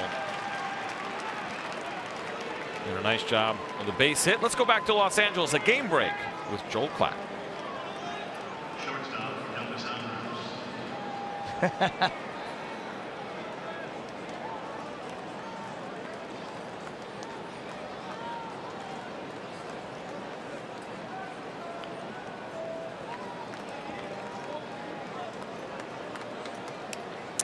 Thanks, Joel, and it's good to know that you're listening. That's certainly some good news. We appreciate that. And we'll take a look at the American League wildcard standings. The Tampa Bay Rays came in tied with the New York Yankees. The Texas Rangers looking up, tied with 3 other teams, 4.5 games back right now in that wild card. Well, there for a long time, too. There were so many teams in the race. Is Wilson Ramos going to go out and talk here to Chris Archer, that you wondered if the trade deadline was going to heat up, who were the sellers going to be? Because everybody seemed to have a shot at it. So you're not probably going to be making those moves. So who are the teams going to be? You know, Detroit came to mind, you know, right off the bat with some of the veteran talent that they have, an aging team. The Royals were hanging in there. Everybody thought before the season started they have all these free agents, Mike Moustakas, of course, Eric Hosmer, Lorenzo Cain, like good, really good players that are going to hit the free agent market. Jason Vargas was one, but they're playing good baseball right now. And so unless you want to really tick off your fan base, you're going to have to hold on to those guys and make one last final run, keeping the band together. Ken was talking earlier about the compensation for free agents. Well, it has gone down to some degree, and it is more advantageous to probably trade those guys if you're not contending. But if you are, you just probably got to wear it and hold on to those guys.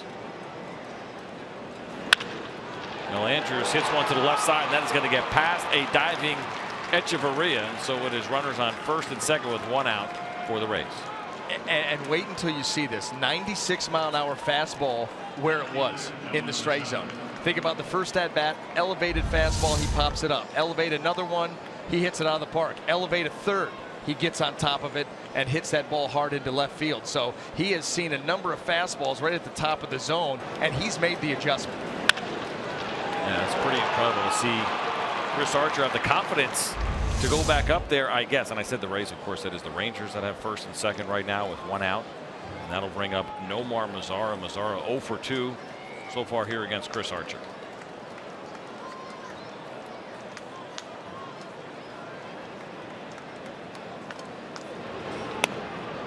And there's another changeup, and that one swung on and missed. Mazara down to the count, 0-1.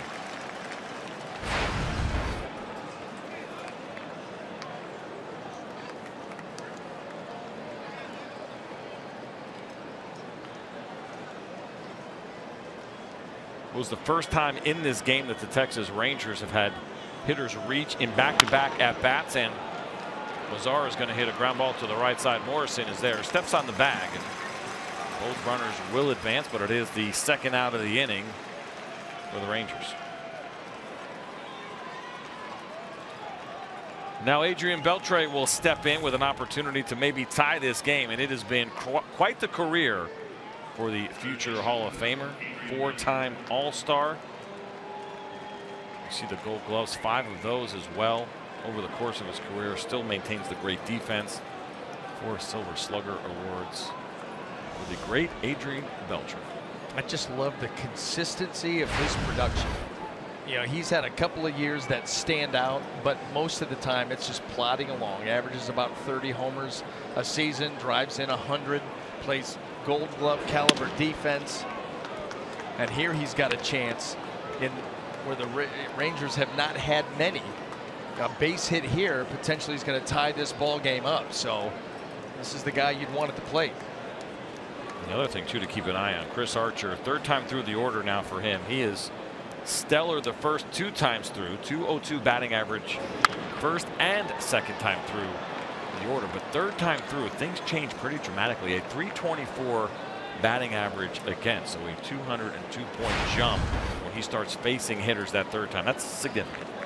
It is, and I think there's a couple of factors that play into it. Number one, you know, you get some fatigue starting to build up a little bit, and on top of that, you're, for the most part, you've only gone with 2 pitches. So now you're basically a strong arm bullpen guy, making your way through a lineup for the 3rd time up near 100 pitches. Well, Adrian Beltre drives one to deep center field, and it's off the glove of Malik Smith. He misses it. Chu will score, Andrews will score, and Adrian Beltre will stand at second base. It will most likely go down as an error against Malik Smith, and that could not have come at a worse time as Adrian Beltre smoked a ball to center field, but certainly one BA that you expected to be called. Well, Malik Smith was positioned perfectly. He needs to go back a few steps, and that ball just off the top of the glove. There's really no way to explain that. He's got a beat on it, and that ball off the glove, and of course, Chris Archer's trying to oh my goodness, urge him back, and yeah, cannot believe what he just saw. That is pretty incredible to see. You don't see that too often. A pitcher get that animated about what probably would have been a routine out. He seemed like he was almost directing Malik Smith to go back to get the ball, as if he didn't know how to catch fly balls. Well, yeah, he was there. Chris Archer realizing that that ball by Beltre was hit hard.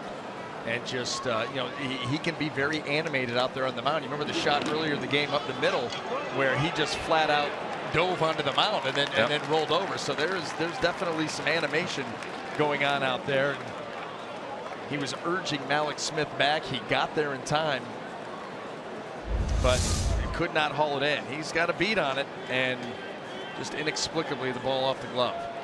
And you see Archer right there, and in shock at what happened. And the 68th error for the Tampa Bay Rays on that play. That is the 4th most in Major League Baseball.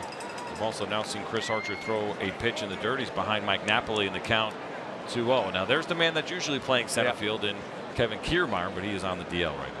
Listen, this is a guy that brought home the platinum glove.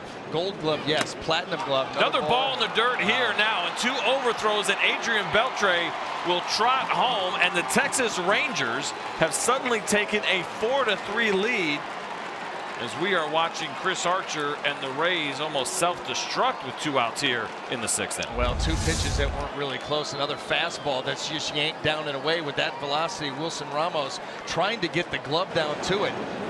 And the second high velocity pitch right into the dirt, and it gets Beltre to third, and now it gets him home. And you're right, self-destruct, a great way to explain this inning with 2 outs.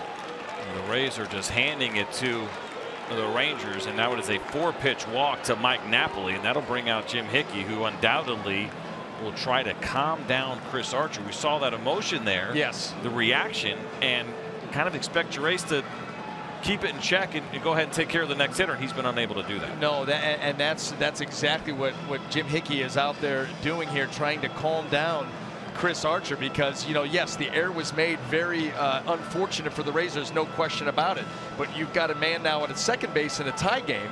You've got to be able to recover, put that behind you, however difficult that may be. If you're going to be the top of the line guy, that's what you have to do, and go out there and retire the next hitter. And instead, it's 2 wild pitches and a walk. So Jim Hickey says enough of that. Need to go out there and try to calm things down and get Chris back on the right path. Yeah, the downside, I guess, of having that emotion, you love it when it's going right and guys feed off of it, and that's great when it can power you through a tough spot, but then when it gets the best of you, and I think we've just seen that now through 4 pitches of Chris Archer, this is what can happen. So Hickey, hopefully believing that he calmed Archer down. Rougned Odor will step in with 2 outs, and he goes swinging at the first pitch, and it is a routine ground ball to Tim Beckham. He throws that ball over to first, and the inning is over, but not before the Rangers add 3 and take the lead.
Next Saturday on FS1. First at 4, Cody Bellinger and the Dodgers look to stay red hot when they take on Buster Posey and the Giants. Then at 7, the Reds take on the Marlins. Major League Baseball next Saturday on FS1. Well, Andrew Cashner now back out to work here in the bottom of the 6th inning as the Rangers have taken the lead. He scored 3 unearned runs in the top of the 6th, and so now Andrew Cashner will try to keep the score right where it is, but he is going to have to go to Logan Morrison, Jose Ramos, and Brad Miller. 4, 5, 6. As you take a look at Malik Smith right now, and never a fun feeling, VA, coming back into the dugout after you know you made a pretty big blunder. No, not at all. And all that you can say about Malik Smith is he's a guy that holds himself accountable. You know, real student of this game, works hard, and you know you feel for a guy because he's positioned properly. He got back to the ball, and he's there to make the play. The problem is not only is the play not made, but the game is immediately tied. And now you've got another runner out in scoring position. And, you know, you feel terrible, but you feel like, you know, this game is still going on. What can I do to put us over the top? Whether it's defensively, again, you know, get another opportunity to make a play for your team, or maybe I can do something at the plate. So we'll see. Yeah, it's certainly part of what he is thinking about. Such a nice young man, good kid, yeah. Good energy, and positive all the time. If you've ever heard him do an interview, it's certainly a pleasure to listen to, and feeling a little bit bad right now, but like you said, you got to put those things behind you. This game provides you lots of opportunities for failure, which means lots of opportunities to get over it. Now this ball lines sharply to center field off the bat of Logan Morrison, but Carlos Gomez is there, and it's 1 out for the Rays here in the bottom of the 6th. And this game can be unforgiving. And, you know, it's a game that's built around the concept of failure, especially when you're a hitter. You know, you hit 275, 280, and guys are talking about what a tremendous year you're having, hitting 300. You're still making it out 7, you know, out of 10 times. So you've got to be able to deal with that in a game that it doesn't end. It's every single day, and if you allow it to wear on you, it can become a burden that's tough to overcome. Without a doubt. That's why we go back to that conversation about Adrian Beltre taking some of that pressure off when things are going bad, remaining the same. He's the same guy, regardless of what's going on with the team, what's going on personally.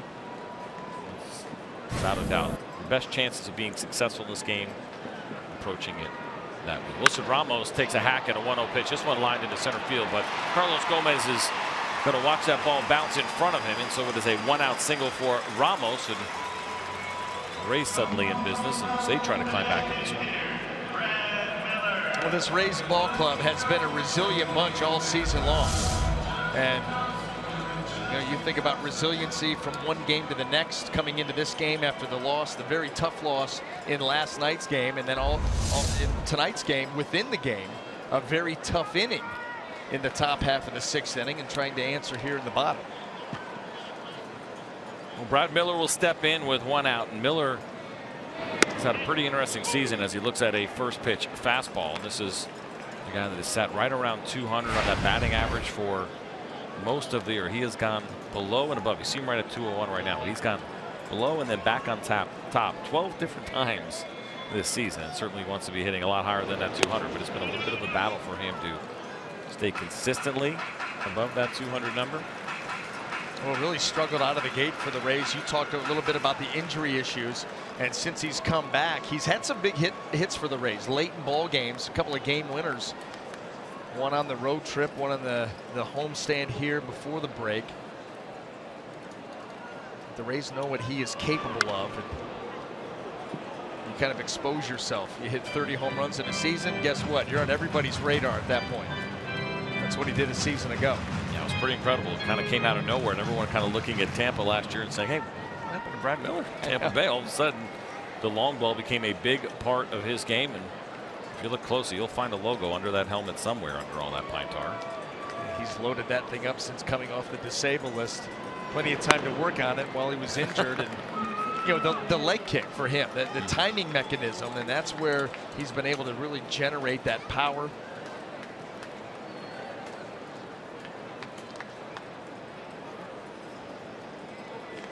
Just like a pitcher with the leg kick trying to explode towards home plate. Explosive hips. There's a fastball that is blooped to center field. Carlos Gomez coming on, gets there in plenty of time, and it has been the Carlos Gomez show so far this inning in center field. Well, MLB.tv, every night, every device. Watch every out-of-market regular season game live, plus get a free subscription to At-Bat Premium, the #1 app for live baseball. Blackout and other restrictions do apply. Make sure you visit MLB.tv for details.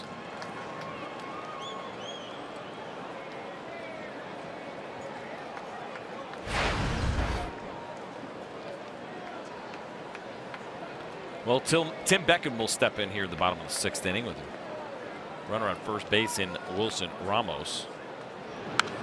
He was hacking the first pitch. Foul ball. Beckham struck out in the 2nd inning. Walked in the 4th. That was that leadoff walk. 2nd of the game that Andrew Cashner had issued up to that point, as Jose Leclerc now warms up in that Ranger bullpen. And Cashner had struck out 3 within the first 2 innings. We were talking about the strikeout rate. We're kind of surprised to see that many strikeouts, but it's only been 1 since, and he's gone back to more of the contact approach. This is really who he has been. 4 strikeouts, 3 walks. This one is lined to center. Carlos Gomez will get there and tie a major league record for the most putouts in an inning. We're through 6 here in Tampa Bay.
Best step into the primetime spotlight on FS1 as Ronaldo leads Real Madrid against the MLS All-Stars live from Chicago's Soldier Field. The MLS All-Star game, it'll be August 2nd, and it will be on FS1. Chris Archer still on the mound here for the Tampa Bay Rays. He ran into some trouble in that 6th inning, and Jonathan Lucroy goes swinging at a first pitch, and he softly grounds that ball into the Rays bullpen down the right field line. Archer right at 100 pitches. He has been in the triple digits now in 29 of his last 30 outings. Of course, I would take you back to last year. This is a guy who doesn't seem to have much of an issue with pitch counts. He's been a horse for this club over the last 3 seasons. He's made at least 32 starts in each of those last 3 years. He's had a really steady strikeout rate. I thought that was kind of interesting to look at. We always see some guys fluctuate to some degree. 10.7 2 years ago, 10.4 last year, and 10.9 this year. We're talking about that K per 9 rate, which I like using those rates a little bit, really give you an idea as opposed to just total strikeouts. Very consistent for Chris Archer. And there is another one against Jonathan Lucroy, excuse me, 10th strikeout of the night. And let's check in again with Ken Rosenthal. CJ, the countdown is on. 9 days to the deadline. We're going to see some big names move. We're probably going to see some surprises as well. One guy to definitely keep an eye on, of course, Sonny Gray, Oakland A's right-hander. He is the top controllable starter still on the market. Yankees are in, Braves are in. We're going to see other teams in the mix here as well. The Brewers, of course, are the one team that seemingly has been inevitable for Sonny Gray. His pitching coach at Vanderbilt is now the Brewers pitching coach, talking about Derek Johnson. Another guy to keep an eye on, Zach Britton of the Orioles. Now, Zach Britton is with a team that traditionally has not sold, but Peter Angelos, the owner of the Orioles, gave permission or authorization to Dan Duquette, their GM, this week. Said, if you need and want to do some things, let's go. Well, Britton is 1 year away from being the most dynamic reliever arguably on the planet, along with Andrew Miller. And he's back now. He seems to be healthy. He's got a big salary, $11.4 million, then 1 more year of control at an even higher salary. But you can look for the Dodgers, the Astros, all the teams looking for relief help, which is, as CJ said, basically all the teams, to be in the mix for Zach Britton, along with the other lefties out there, Brad Hand, Justin Wilson. Very interesting. Of course, the Baltimore Orioles have been built on that excellent bullpen that they have. Brad Brock's name has come up as well because they have guys like Michael Givens and Miguel Castro. It seems like one arm after another that's mid to upper 90s. Darren O'Day is there as well. They'd love to move him. He's making $9 million next year and the year after that. So there's still an additional $18 million, but he's in his mid-30s, so maybe not as attractive, even though it's been a great career for Darren O'Day. But can you imagine a healthy Zach Britton on the move? He's dealt with that forearm injury. We saw him last week with the Texas Rangers. Didn't look his best, but the velocity's still there. The movement's still there. That would be an unbelievable addition. You know what? Think about Andrew Miller a season ago with the Cleveland Indians. The way that they used him and how effective he was down the stretch and into the postseason all the way through the World Series. And you start to envision, a guy like Zach Britton doing, the same thing, going to a strong bullpen, giving it some depth and some length. As you see the Rays bullpen in full. No doubt about it. Andrew Miller, such a huge addition, and the idea of Zach Britton being controllable on top of it makes it all that more enticing for clubs that not only want a good arm, but an impact arm. He's one of the best. And Joey Gallo goes down on strikes here in the 7th inning, but the Rangers continue to lead 4-3.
It's the bottom of the 7th here in St. Pete, and the Texas Rangers leading the Tampa Bay Rays by a score of 4-3. But let's head out to Los Angeles for a game break with Joel Klatt.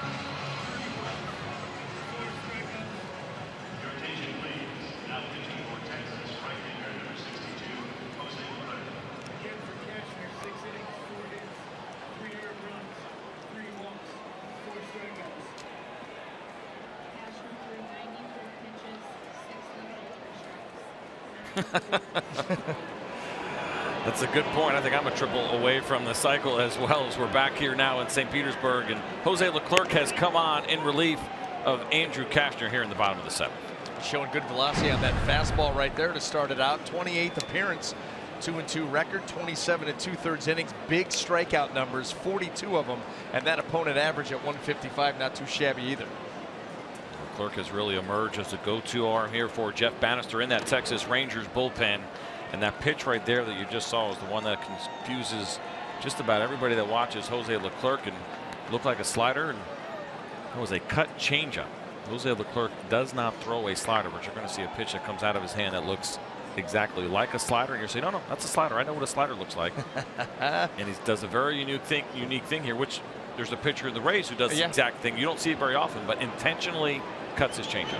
Well, and that's Matt Andriese, a starter for the Rays, who's on the disabled list right now, and he's got a very nasty changeup, kind of cocks the wrist off to the side, and you will watch it, and it looks like your typical 85, 86 mile an hour slider, good down and away, and yet you see the grip and the way that it's thrown, and it's a changeup, and he will use it traditionally, and he will also use it and kind of cut it and give that slider look. And he was throwing the ball very well for the Rays before going down to injury. And here's a ground ball, and a great play by Adrian Beltre. Hops up and makes the throw on time to retire Mallex Smith. And the 38-year-old Adrian Beltre still showing off some pretty incredible agility. I know, getting to the ball, #1, but then how quickly he gets up. He knows who's running, and he's going to scramble and get rid of this thing right now, and able to get Mallex Smith by a step. Still enjoying himself and showing boy, some serious agility and athleticism at that age. Boy, oh boy. What a play by Adrian Beltre to start off the 7th inning here. And Jose Leclerc probably smiling as well, as he'll now face Echeverria with one out. Echeverria goes swinging at that first pitch, fouls it straight back. Now, really good splits for Jose Leclerc. You look at your righties and you hope that they do okay against lefties, and he's done a nice job. 231, you'll take that out of a right-handed reliever. But how about this? 103 against right-handed hitters. I mean, he has absolutely dominated same-sided hitters this season. You look at those overall numbers, and they were very impressive up and down that list. Plenty on the fastball and plenty of movement on the off-speed pitches. Yikes.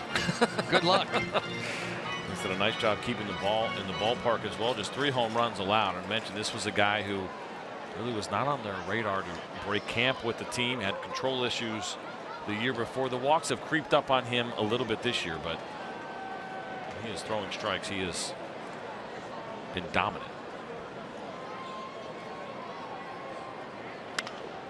And here's a line drive up the middle, one hopper. Ruben Odor not going to be able to get there in time. Not that it would have made much of a difference. And Echeverria has got himself a 1-out single.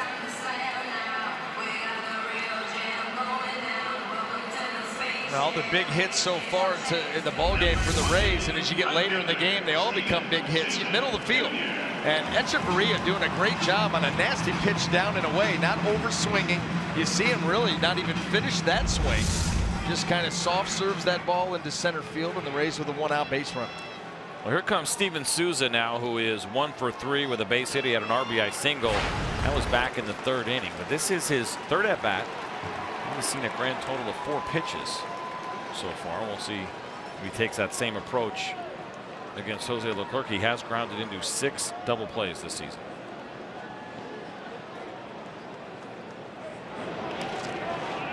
This one down in the dirt, but a nice job by Jonathan Lucroy to keep that ball in front of him. Boy, and then scrambling after it. That's the thing. And this ball starts to get a little bit away from him as he slides over, gets that glove turned around, and then get after it, eyes up, make sure Echeverria is staying put.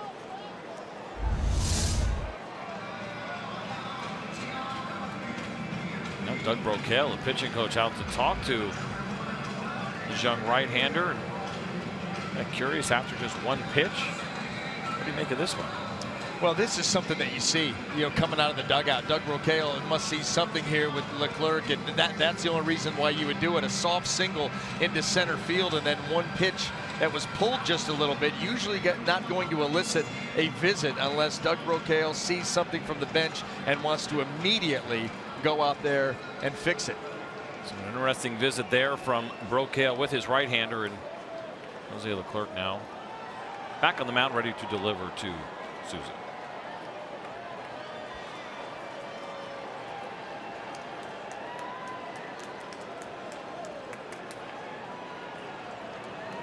And the 1-0, and this one is lined down the left field line, but that will reach the seats in foul territory. Take a look at this for Steven Souza. No home runs against lefties. That almost seems like that's a lie, but it's not. No, right. Yeah, not a typo. That's absolute fact. And Steven Souza Jr., all those home runs, all 20 of them coming against righties, even the runs batted in, 51 out of 61. It's one thing if you saw a poor batting average. It's okay, well, he just struggles against lefties, but he's hitting .281 against lefties coming into this game.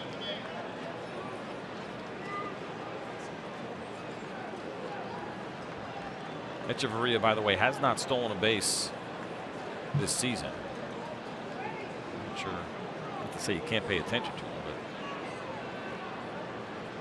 but Leclerc opposing base stealers 2 out of 3.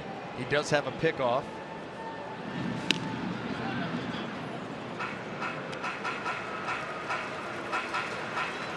As much as we talk about the potential for a double play right as a reliever, you're thinking that, especially against an aggressive hitter like Souza. It's been a strength for Jose Leclerc. Just a 38% ground ball rate and 1 double play turn on the ground.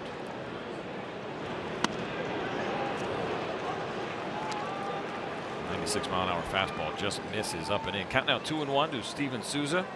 I mentioned he's 1 for 3 at the RBI single back in the 3rd inning.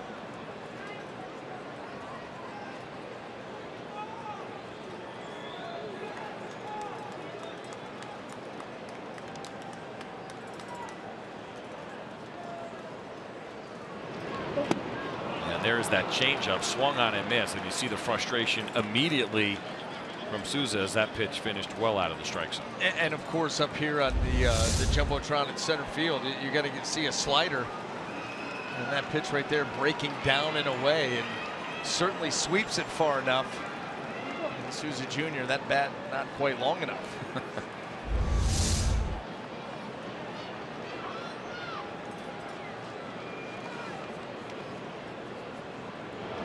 2-2, and this one is fouled back, and Leclerc went with the fastball, 98 miles an hour from Leclerc. Souza pinch hit on Friday. Of course, missed a little time. You see there the box score for the Rays and what they have done. Echeverria, the only Rays hitter with multiple hits. But now back in the starting lineup. He was dealing with a left hip strain. Happened last Wednesday at Oakland when he was sliding into second base, but looks like now obviously ready to be back in the everyday lineup.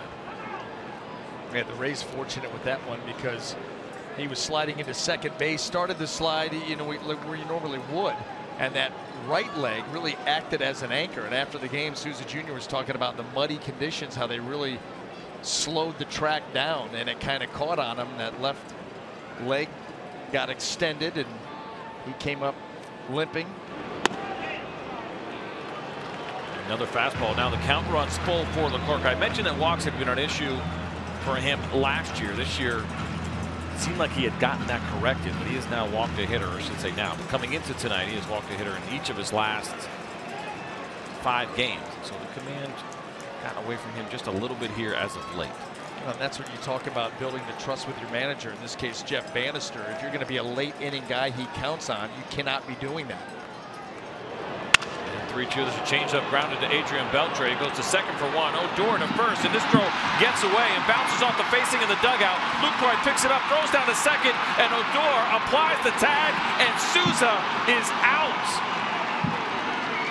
And some friendly words exchanged between Souza and Odor after the fact, but a great job by Jonathan Lucroy to back up that play. Once Souza made the turn, there was no going back. And a heads-up play by the Rangers, and watch Jonathan Lucroy get up, fire a strike, and there is the tag, and Odor wondering maybe a little bit out of line.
Sponsored by The Hartford. When the unexpected strikes, The Hartford strikes back with small business insurance.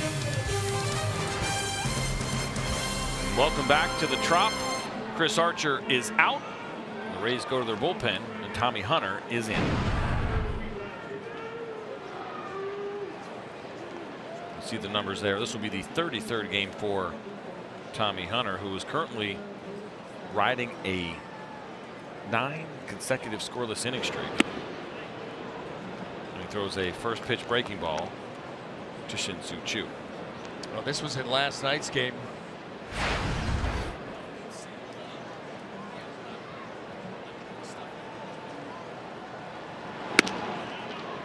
There's a fastball 95 miles an hour. No one called a strike against Choo.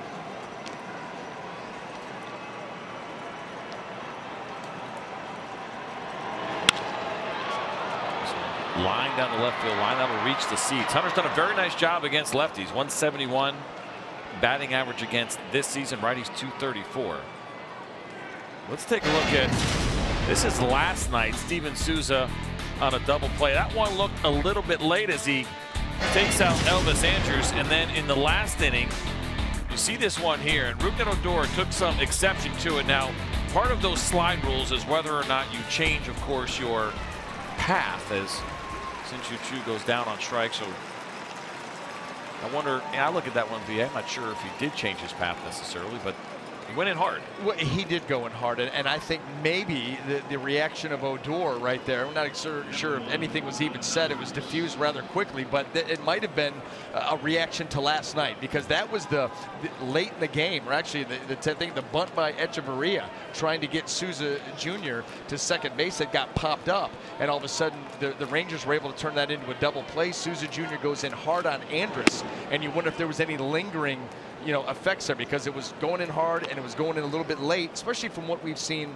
of the slide rule nowadays. Now that slide by him 5 years ago, no one cares. Yep. It's not even a blip nowadays. Whoa, that's got people talking borderline dirty play. Yep. It's not. It's part of a hard baseball. But here he comes in, and those legs. Now the leg went a little high. Leg sweep. That left leg though even went high, because the new rules are you cannot go above the knee. Yeah. So that might, if you're going to look at that and break it down and say, well, is there anything in there according to the new rules that might have been borderline? The high foot, the left leg, that might have been it, but otherwise I'm with you. You ask anybody who played this game, you know, before 2010, and that's not even that long ago. No. And they're like, well, what's the problem? You don't.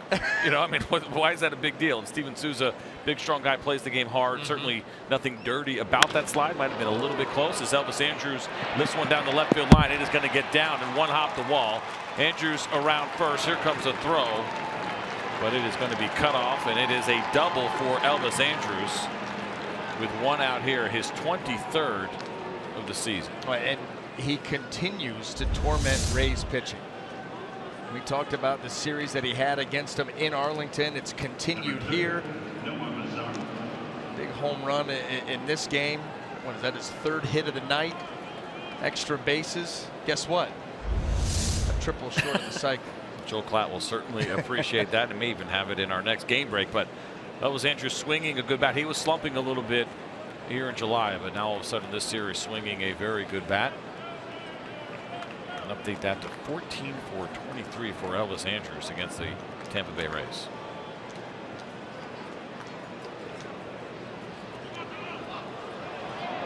And there's a throw to second, and Andrus is back in plenty of time. Real quick, going back to what we were talking about on the slide. You know that Rougned Odor remembers exactly what happened last night to his double play partner. So right. You're right. That might have been fresh in his mind, and he saw that leg come maybe just a little bit high, and everything was diffused pretty quickly. And I get it from both sides. I think you really look at that. It's okay. Yeah, maybe a little bit firm on the slide. You also understand a middle infielder saying that's a little close, because part of these new slide rules is that middle infielders are a lot more comfortable at the bag than they have been in the past, because the way they're looking at it, I don't have to get out of the way anymore, at least too badly. Yeah, you can still make contact, but I don't have to worry about high contact. I don't have to worry about a guy going out of his path to try to get me. So there is more, I think, of a comfort level than we have seen in years past. There is no doubt it's made turning the double play easier than ever. Those second basemen can, you know, stand right in there and understand that these guys are going to come up short of the bag on the slide, and so that they're able to go out and turn those with ease. You know, and you look back at you know, the 2 slides that we just highlighted, and again, we say with the disclaimer that we're highlighting them because of the new slide rules. 5 years ago, it wouldn't have even raised an alarm. People would have said, what are you talking about? That both Elvis Andrus and Rougned Odor, they didn't even go down. I mean, when was the last time you saw a middle infielder get flipped? You don't see it? You don't see that. And somewhere Pete Rose is going crazy right now, throwing stuff at his screen and saying, you're joking. Hal McRae, that great highlight of, yeah. What was it? Was it Willie Randolph? I can't remember who he took out and almost put him in left field. That's about right. Barrel rolled him. Barrel rolled him right out to the cut of the grass. Or Fernando Vina. Don't stand in the baseline with Albert Bell. That was something pretty special. But the game evolves and it changes, and it's always about those guys anyway. I'm a big believer in policing themselves as much as we have rules to protect guys, and those are certainly great. At the end of the day, they'll take care of it on the field between themselves. And Adrian Beltre fouls off a 97-mile-an-hour fastball from Tommy Hunter. Count even 1-1 opportunity here for Beltre to try to extend this lead with Elvis Andrus on second. It was a 1-out double after the strikeout by Chu in the 8th. As we take a look at the box score, Elvis Andrus really sticking out with those 3 hits. He has scored a couple of runs. Get the home run, of course, in the 4th inning, the first run of the game. And this is lone RBI. Beltre swings and misses in the slider from Hunter.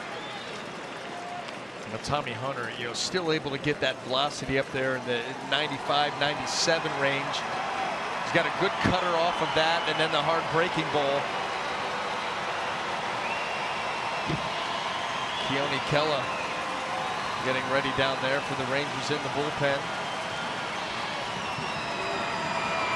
Yeah, the 1-2 swung on and missed, and Adrian Beltre goes down, and so no damage after the double. We'll head to the bottom of the 8th here in St. Petersburg.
summary and taking a look at how we got to the point. This 4-3 game here in the 8th inning with the Rangers leading. They scored 3 unearned runs in the 6th inning. It was a Malik Smith error with 2 outs, and then Chris Archer back-to-back wild pitches scored that 4th run, and Evan Longoria 2-run single for him back in the 3rd inning. The 3rd inning is the only inning so far that the Tampa Bay Rays have scored in, and we got a new pitcher now for the Texas Rangers.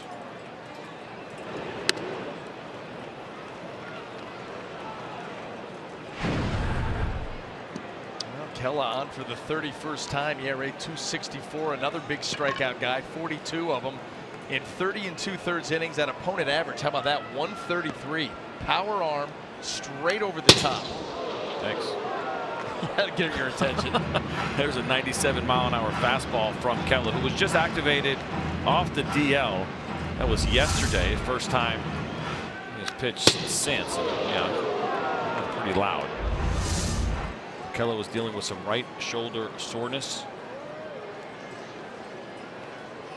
Big arm, good fastball, good curveball as well. Just a simple 2-pitch pitcher. And there's that breaking ball at 82 miles an hour.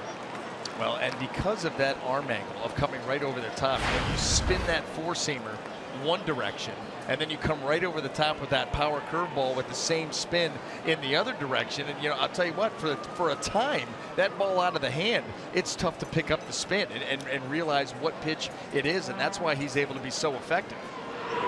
And there is that breaking ball taken for a strike. Well, how about this? He's thrown 206 of those curveballs this year. Batting average against 0.66 on that pitch. It has been dominant. You were just talking about. I'm a big fan of that combination. Kind of reminds me of Kerry Wood. Yeah. High fastball, big breaking ball, come out of the same slot. If you have a good one with tight spin, it can be deadly, especially in short stints like this if you're coming out of the pen. Yeah, those last two had a little bit more of a slider look to them. He'll throw a little bit harder. When he's throwing it at his best, it is a legitimate 12-6. It's a pretty big drop.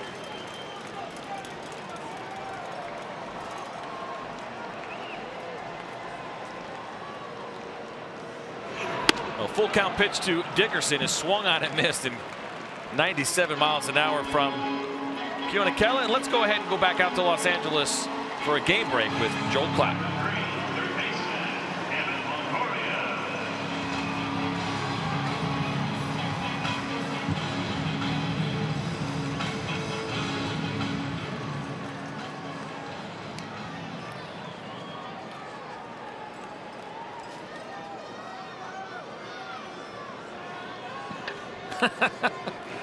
We hadn't heard, but now we know. And here's a first pitch breaking ball to Evan Longoria, and he lines it into center field for a 1-out base hit.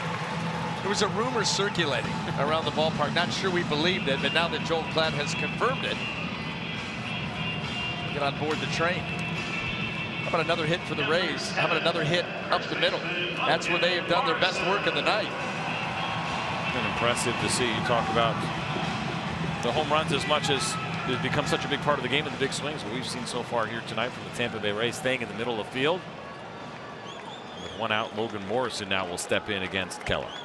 You see the shift against Logan Morrison, not as extreme because there is a double play opportunity here, and that's why you see Rougned Odor still on the infield dirt. Elvis Andrus almost directly behind second base.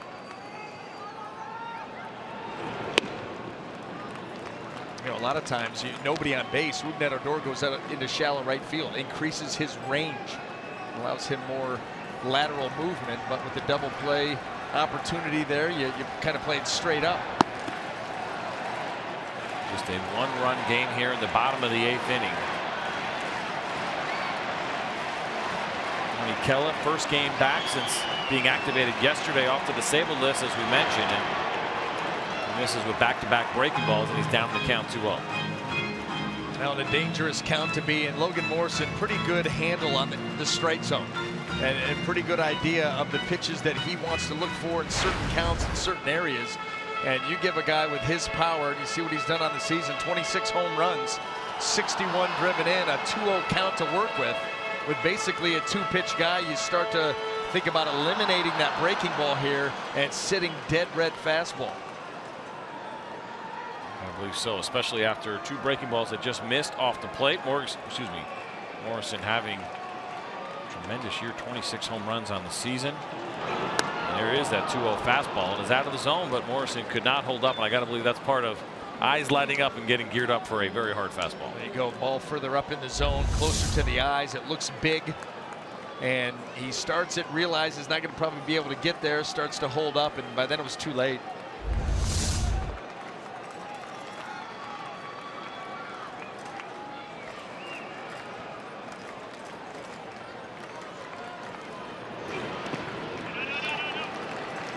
Another breaking ball misses, and so the count now 3-1 as you see Alex Claudio warming now for the Texas Rangers, a guy who quietly has been one of the most consistent relief pitchers, not just on this team, but also in the league. And as we were talking to Jeff Bannister about trust, he's a trust guy. Yeah, and he said he's right there at the top of the list. He's been able to go out and consistently get results in tough spots for this Ranger team.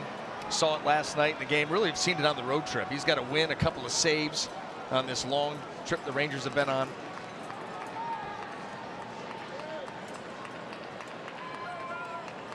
A 3-1 from Kella. That one misses up and away, and so ball 4 will put 2 batters aboard here in the 8th inning, with Wilson Ramos coming to the plate.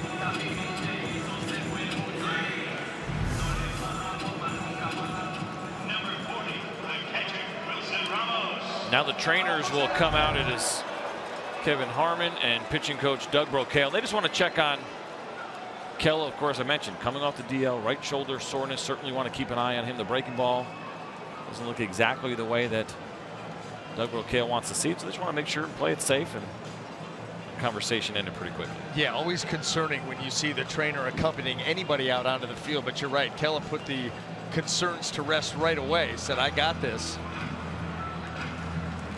Part of that. Such competitive athletes. It's not what they say, right? But how they say it. Right.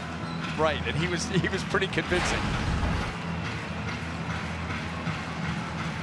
Almost gives you that look. What are you doing out here? Well, Kella will have to deal with Ramos now, and well, he's only been active for about a month. So Ramos has hit into 6 double plays, and he swings at one, and ooh. I'm going to tell you what, that thing is 6 inches higher, and the monitor up here is blown to bits. Oh my! I bailed out. My headset came out right there. I really, really hope that we didn't get any of that on video, because I don't think it looked really good for me. Listen, I was scrambling too. That ball had some hair on it. Well, here is a short pop up behind second base. Elvis Andrews Odor calling. Odor will take it. That is the 2nd out of the inning for Kella. Where did that ball hit? It hit the facing. Did it hit right here? In the boot, yeah. How far down? I'm not. It was pretty close. Woo. I mean, by the time I looked up, that ball was like right here. This monitor was gone. It hit right in here. Woo. I mean, I was gone. I bailed out, and my headset unplugged, so I couldn't hear anything anymore. You might have had a new play-by-play man to finish out this game, but we survived. I may start bringing a glove up here, because that one right there, that's a broken hand. You make the catch, that's great, but that's a broken hand waiting to happen. I'm not interested in catching any foul balls with a bare hand and maybe a protective net. I'm not above that. And now Jeff Bannister is going to come out, and it is going to be a slow stroll here with the lefty Brad Miller up. You wonder if they're going to go to their lefty in Alex Claudio. Nothing has been indicated just yet. It is a conversation right now between Jeff Bannister. Always interesting when we see this. Yeah, he wants to see if Kella's going to convince him, and not so much. Unable to stay in the game. He is out, and Alex Claudio is in.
For a cause this week is the Pavlov Foundation, helping kids with cancer live a love-filled life today and a cancer-free life tomorrow. For more information, visit foxsportsupports.com.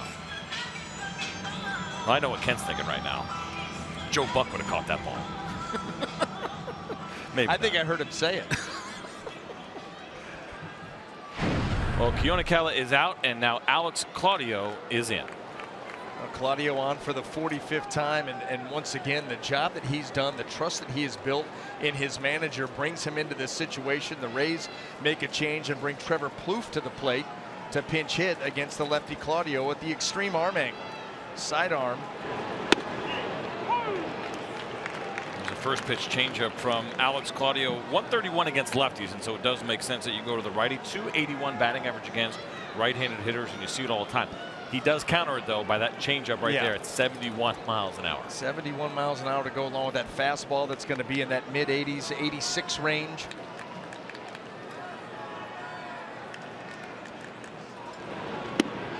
There's one just below the zone. Alex Claudio has taken on 25 inherited runners this season. This will be now his 26th and 27th. 8 of those have scored, so that's a 32% score rate. The Rangers overall have allowed nearly 39% of inherited runners to score. That is the second highest total in Major League Baseball. Well, and leads to the struggles of the bullpen. That tacks on some earned runs most of the time to your starters and maybe to a fellow guy coming out of the bullpen. And a third straight changeup from Alex Claudio, and you see Trevor Plouffe just kind of looking at that thing. It's a strike, it's 70 miles an hour, and it's funky. He sells it with his body. You see the grip right there as he rolls over the top of that and is able to keep it right on the outside corner. But he's got quick, jerky body action, and then all of a sudden, here comes 70 miles an hour. You talk about an oxymoron. Claudio way ahead in the count here. 1-2. As Jonathan Lucroy goes through the signs. See if we see a fourth consecutive changeup. This one grounded to the right side, fielded cleanly. Joey Gallo thought about flipping it, but decides smartly to take it himself. And Alex Claudio works out of the jam. We'll go to the ninth here at St. Pete.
It's time to grip the moment, sponsored by Falken Tires, the official tire of Major League Baseball. We'll take a look at the Rays just melting down, and it was Malik Smith with the big error. Chris Archer expecting the catch to be made, but he had an opportunity to pick his teammate up.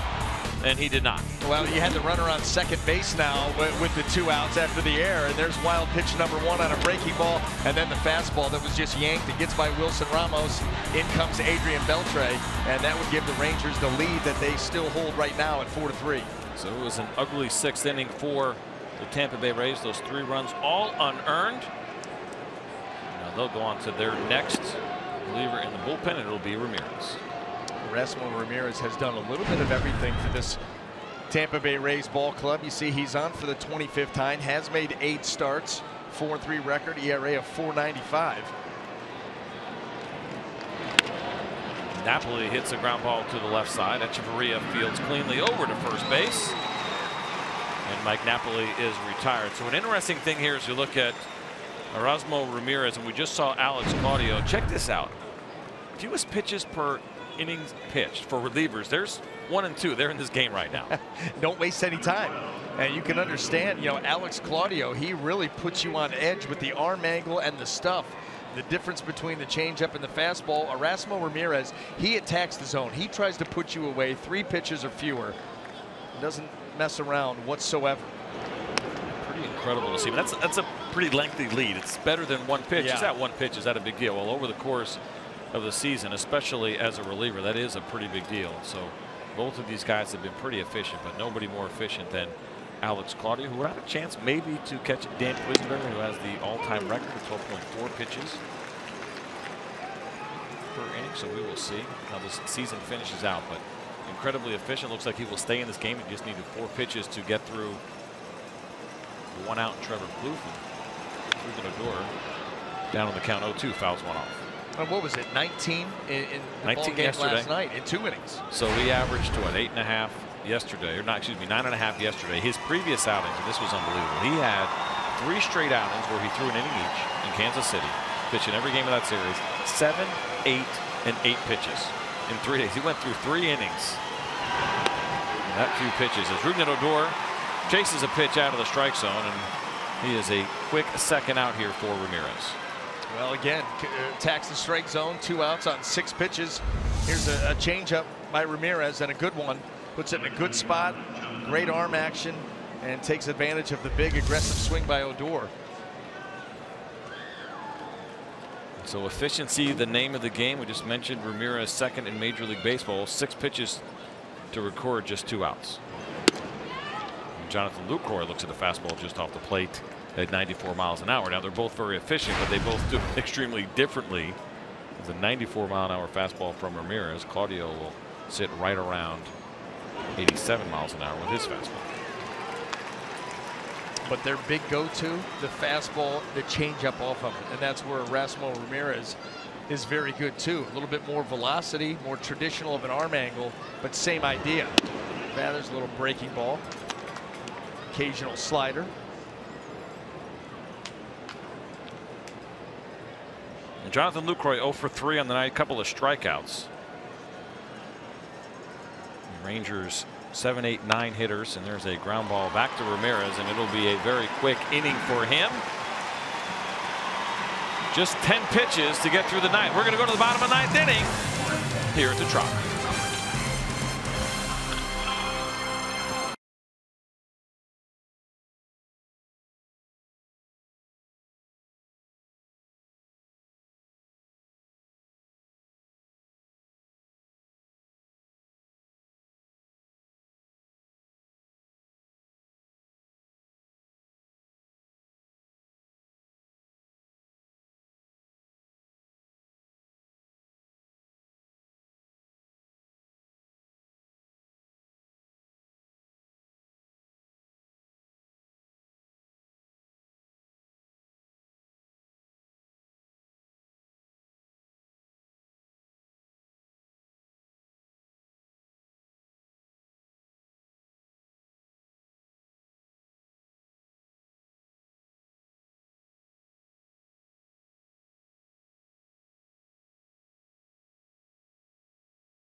Tampa Bay Rays, as they trail the Texas Rangers by 1 run, and really trying in consecutive nights not to blow 3-1 leads. They did it in the 9th inning yesterday against these Rangers, a game that they ultimately lost in extra innings, and they were up 3-1 here earlier in this one and gave up that lead as well. So they'll try to avoid it, but they're going to have to go through Alex Claudio, the lefty, and it'll be Tim Beckham who is leading things off here for the Rays.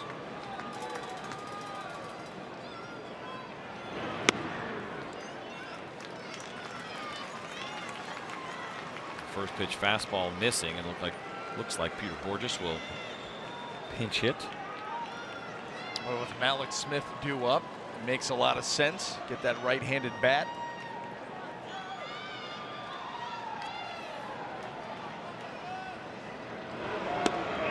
There's that changeup. Perfectly located. And a lot of times when you see, I think, the slower throwers, or not high velocity guys, you worry about, well, command's got to be pinpoint, but because of the angle of the movement, sometimes he will even get away with sometimes missing, and the speed differential when he misses spots. That wasn't one there, though. No, that was perfectly placed. 16 miles an hour off of the fastball. Yeah, I mean, how do you sit back? You know, when you're talking about that kind of range, you can say, well, the top end is not great. Okay, but the arm angle and the bottom end is so extreme that it's just hard. You get these hitters caught in between. He gets a lot of swing throughs. You see the difference right there. A lot of balls on the ground because of the arm angle and the tendency to have that ball moving back towards the dirt. And there's another one, and this is cued to the right side, and Joey Gallo takes nothing for granted. You know, the funky spin that you can see every once in a while, especially when you have a changeup like that, so he makes sure he gets there and touches that ball in foul territory. But yeah, next time, peek up, see if the guy's running. If he's not, then let that thing eat a little bit. Maybe it comes back fair, you can get a quick out. But you're right, you can never trust the cue shots.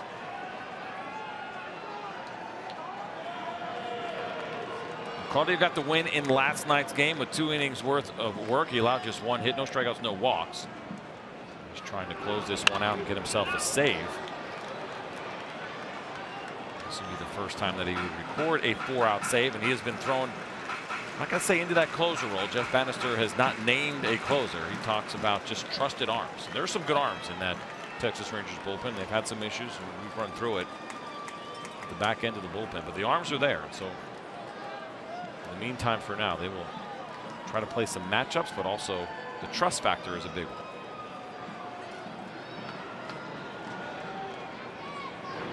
To Beckham, fastball misses inside, and we were just talking about speed differential, and as pitchers, right, we're trying to disguise our pitches. Yeah, it doesn't look like 88 when it comes in after a changeup, right? No, especially the changeups, 70, 71, and that right there was more of a purpose pitch than anything else. He throws that fastball down and in, speeds up the Tim Beckham a little bit. You would expect to see that changeup again down and away after that fastball in.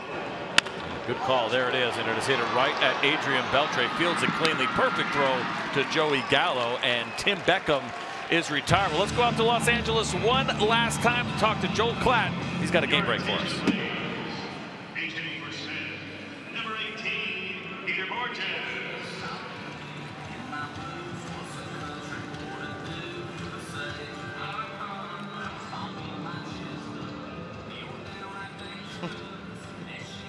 What would be the cycle? Not yet, anyway. Yeah. It's early. Hasn't started yet. I mean, you could be at some point.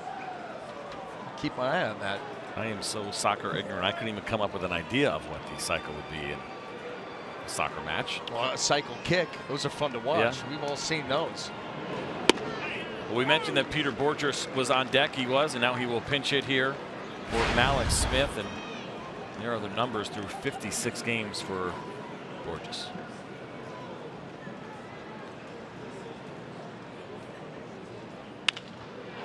This one is lifted in the air, in the gap. Nobody is going to get to it. Wasn't hit hard. Borges, great speed, and he is going to get to second base easily. And maybe one of the softest doubles that you will ever see hit. But Peter Borges knew there was a chance that was going to get down, and he busted it out of the box. So it is a 1-out double here for Peter Borges and the Rays in the 9th inning. Well, it was the changeup, and Borges Little bit out in front off the end of the bat, but you talk about placing a ball perfectly. And the Rays as a group, they busted out of the box as good as any team in baseball. And Borges smelling that double, and look how quickly he got there.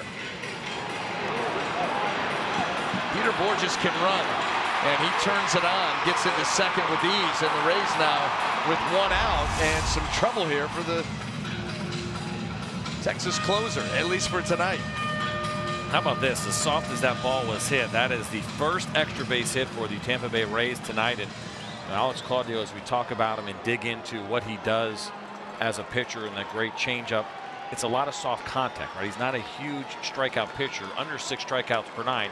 He relies on contact, he relies on soft contact, and every once in a while you're going to get one of those. And I'm going to tell you something right now. We'll let this pitch go, but Adeiny Echeverria has gotten a lot of big hits here for the Rays over the last week or two to the right side.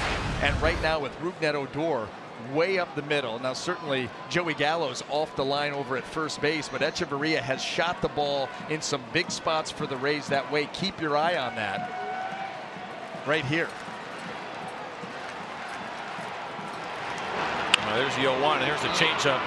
And that is going to be hit to Elvis Andrus, and he's over to Joey Gallo for the second out of the inning. And so difficult to stay back like you were talking about, right? That's it. And I think that that's obviously the way that they've been playing him. The way a lot of teams have been playing Echeverria. He's been able to stay inside some balls and shoot them the other way. But Claudio and that changeup, it's just so deceiving, and it's so tough to sit back on 70 that, you know, you have the best of intentions, but it's impossible to stay back, and that ball gets rolled over. Trying his best to let that ball travel into the zone and still just couldn't do it. Well, it is a full meeting at the mound. Everybody in the infield, including Hall of Fame umpire Chad Whitson, out for that one. Just Rougned Odor staying back at second base as they go through now how they're going to handle Steven Souza, and that is the good news for the Tampa Bay Rays with the Borges pinch hit double. That flips the order over now for the 5th time, and Steven Souza with his 20 home runs.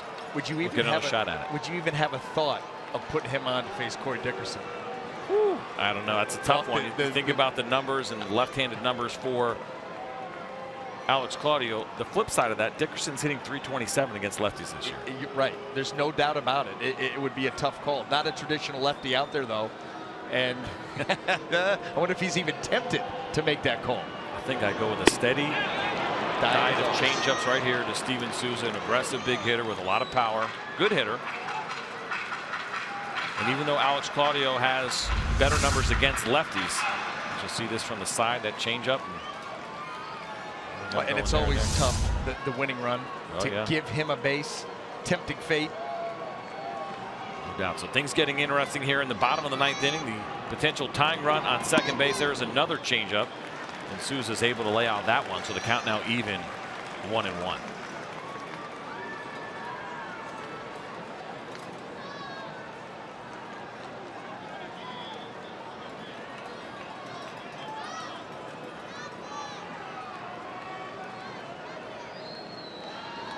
Peter Borges off second, Steven Souza the batter, Alex Claudio the pitcher. Here's the 1-1, and this one is grounded to the left side. Adrian Beltre fields it over to first, and this game is over. And in an inning and a third, Alex Claudio throws 18 pitches to finish off the Rays.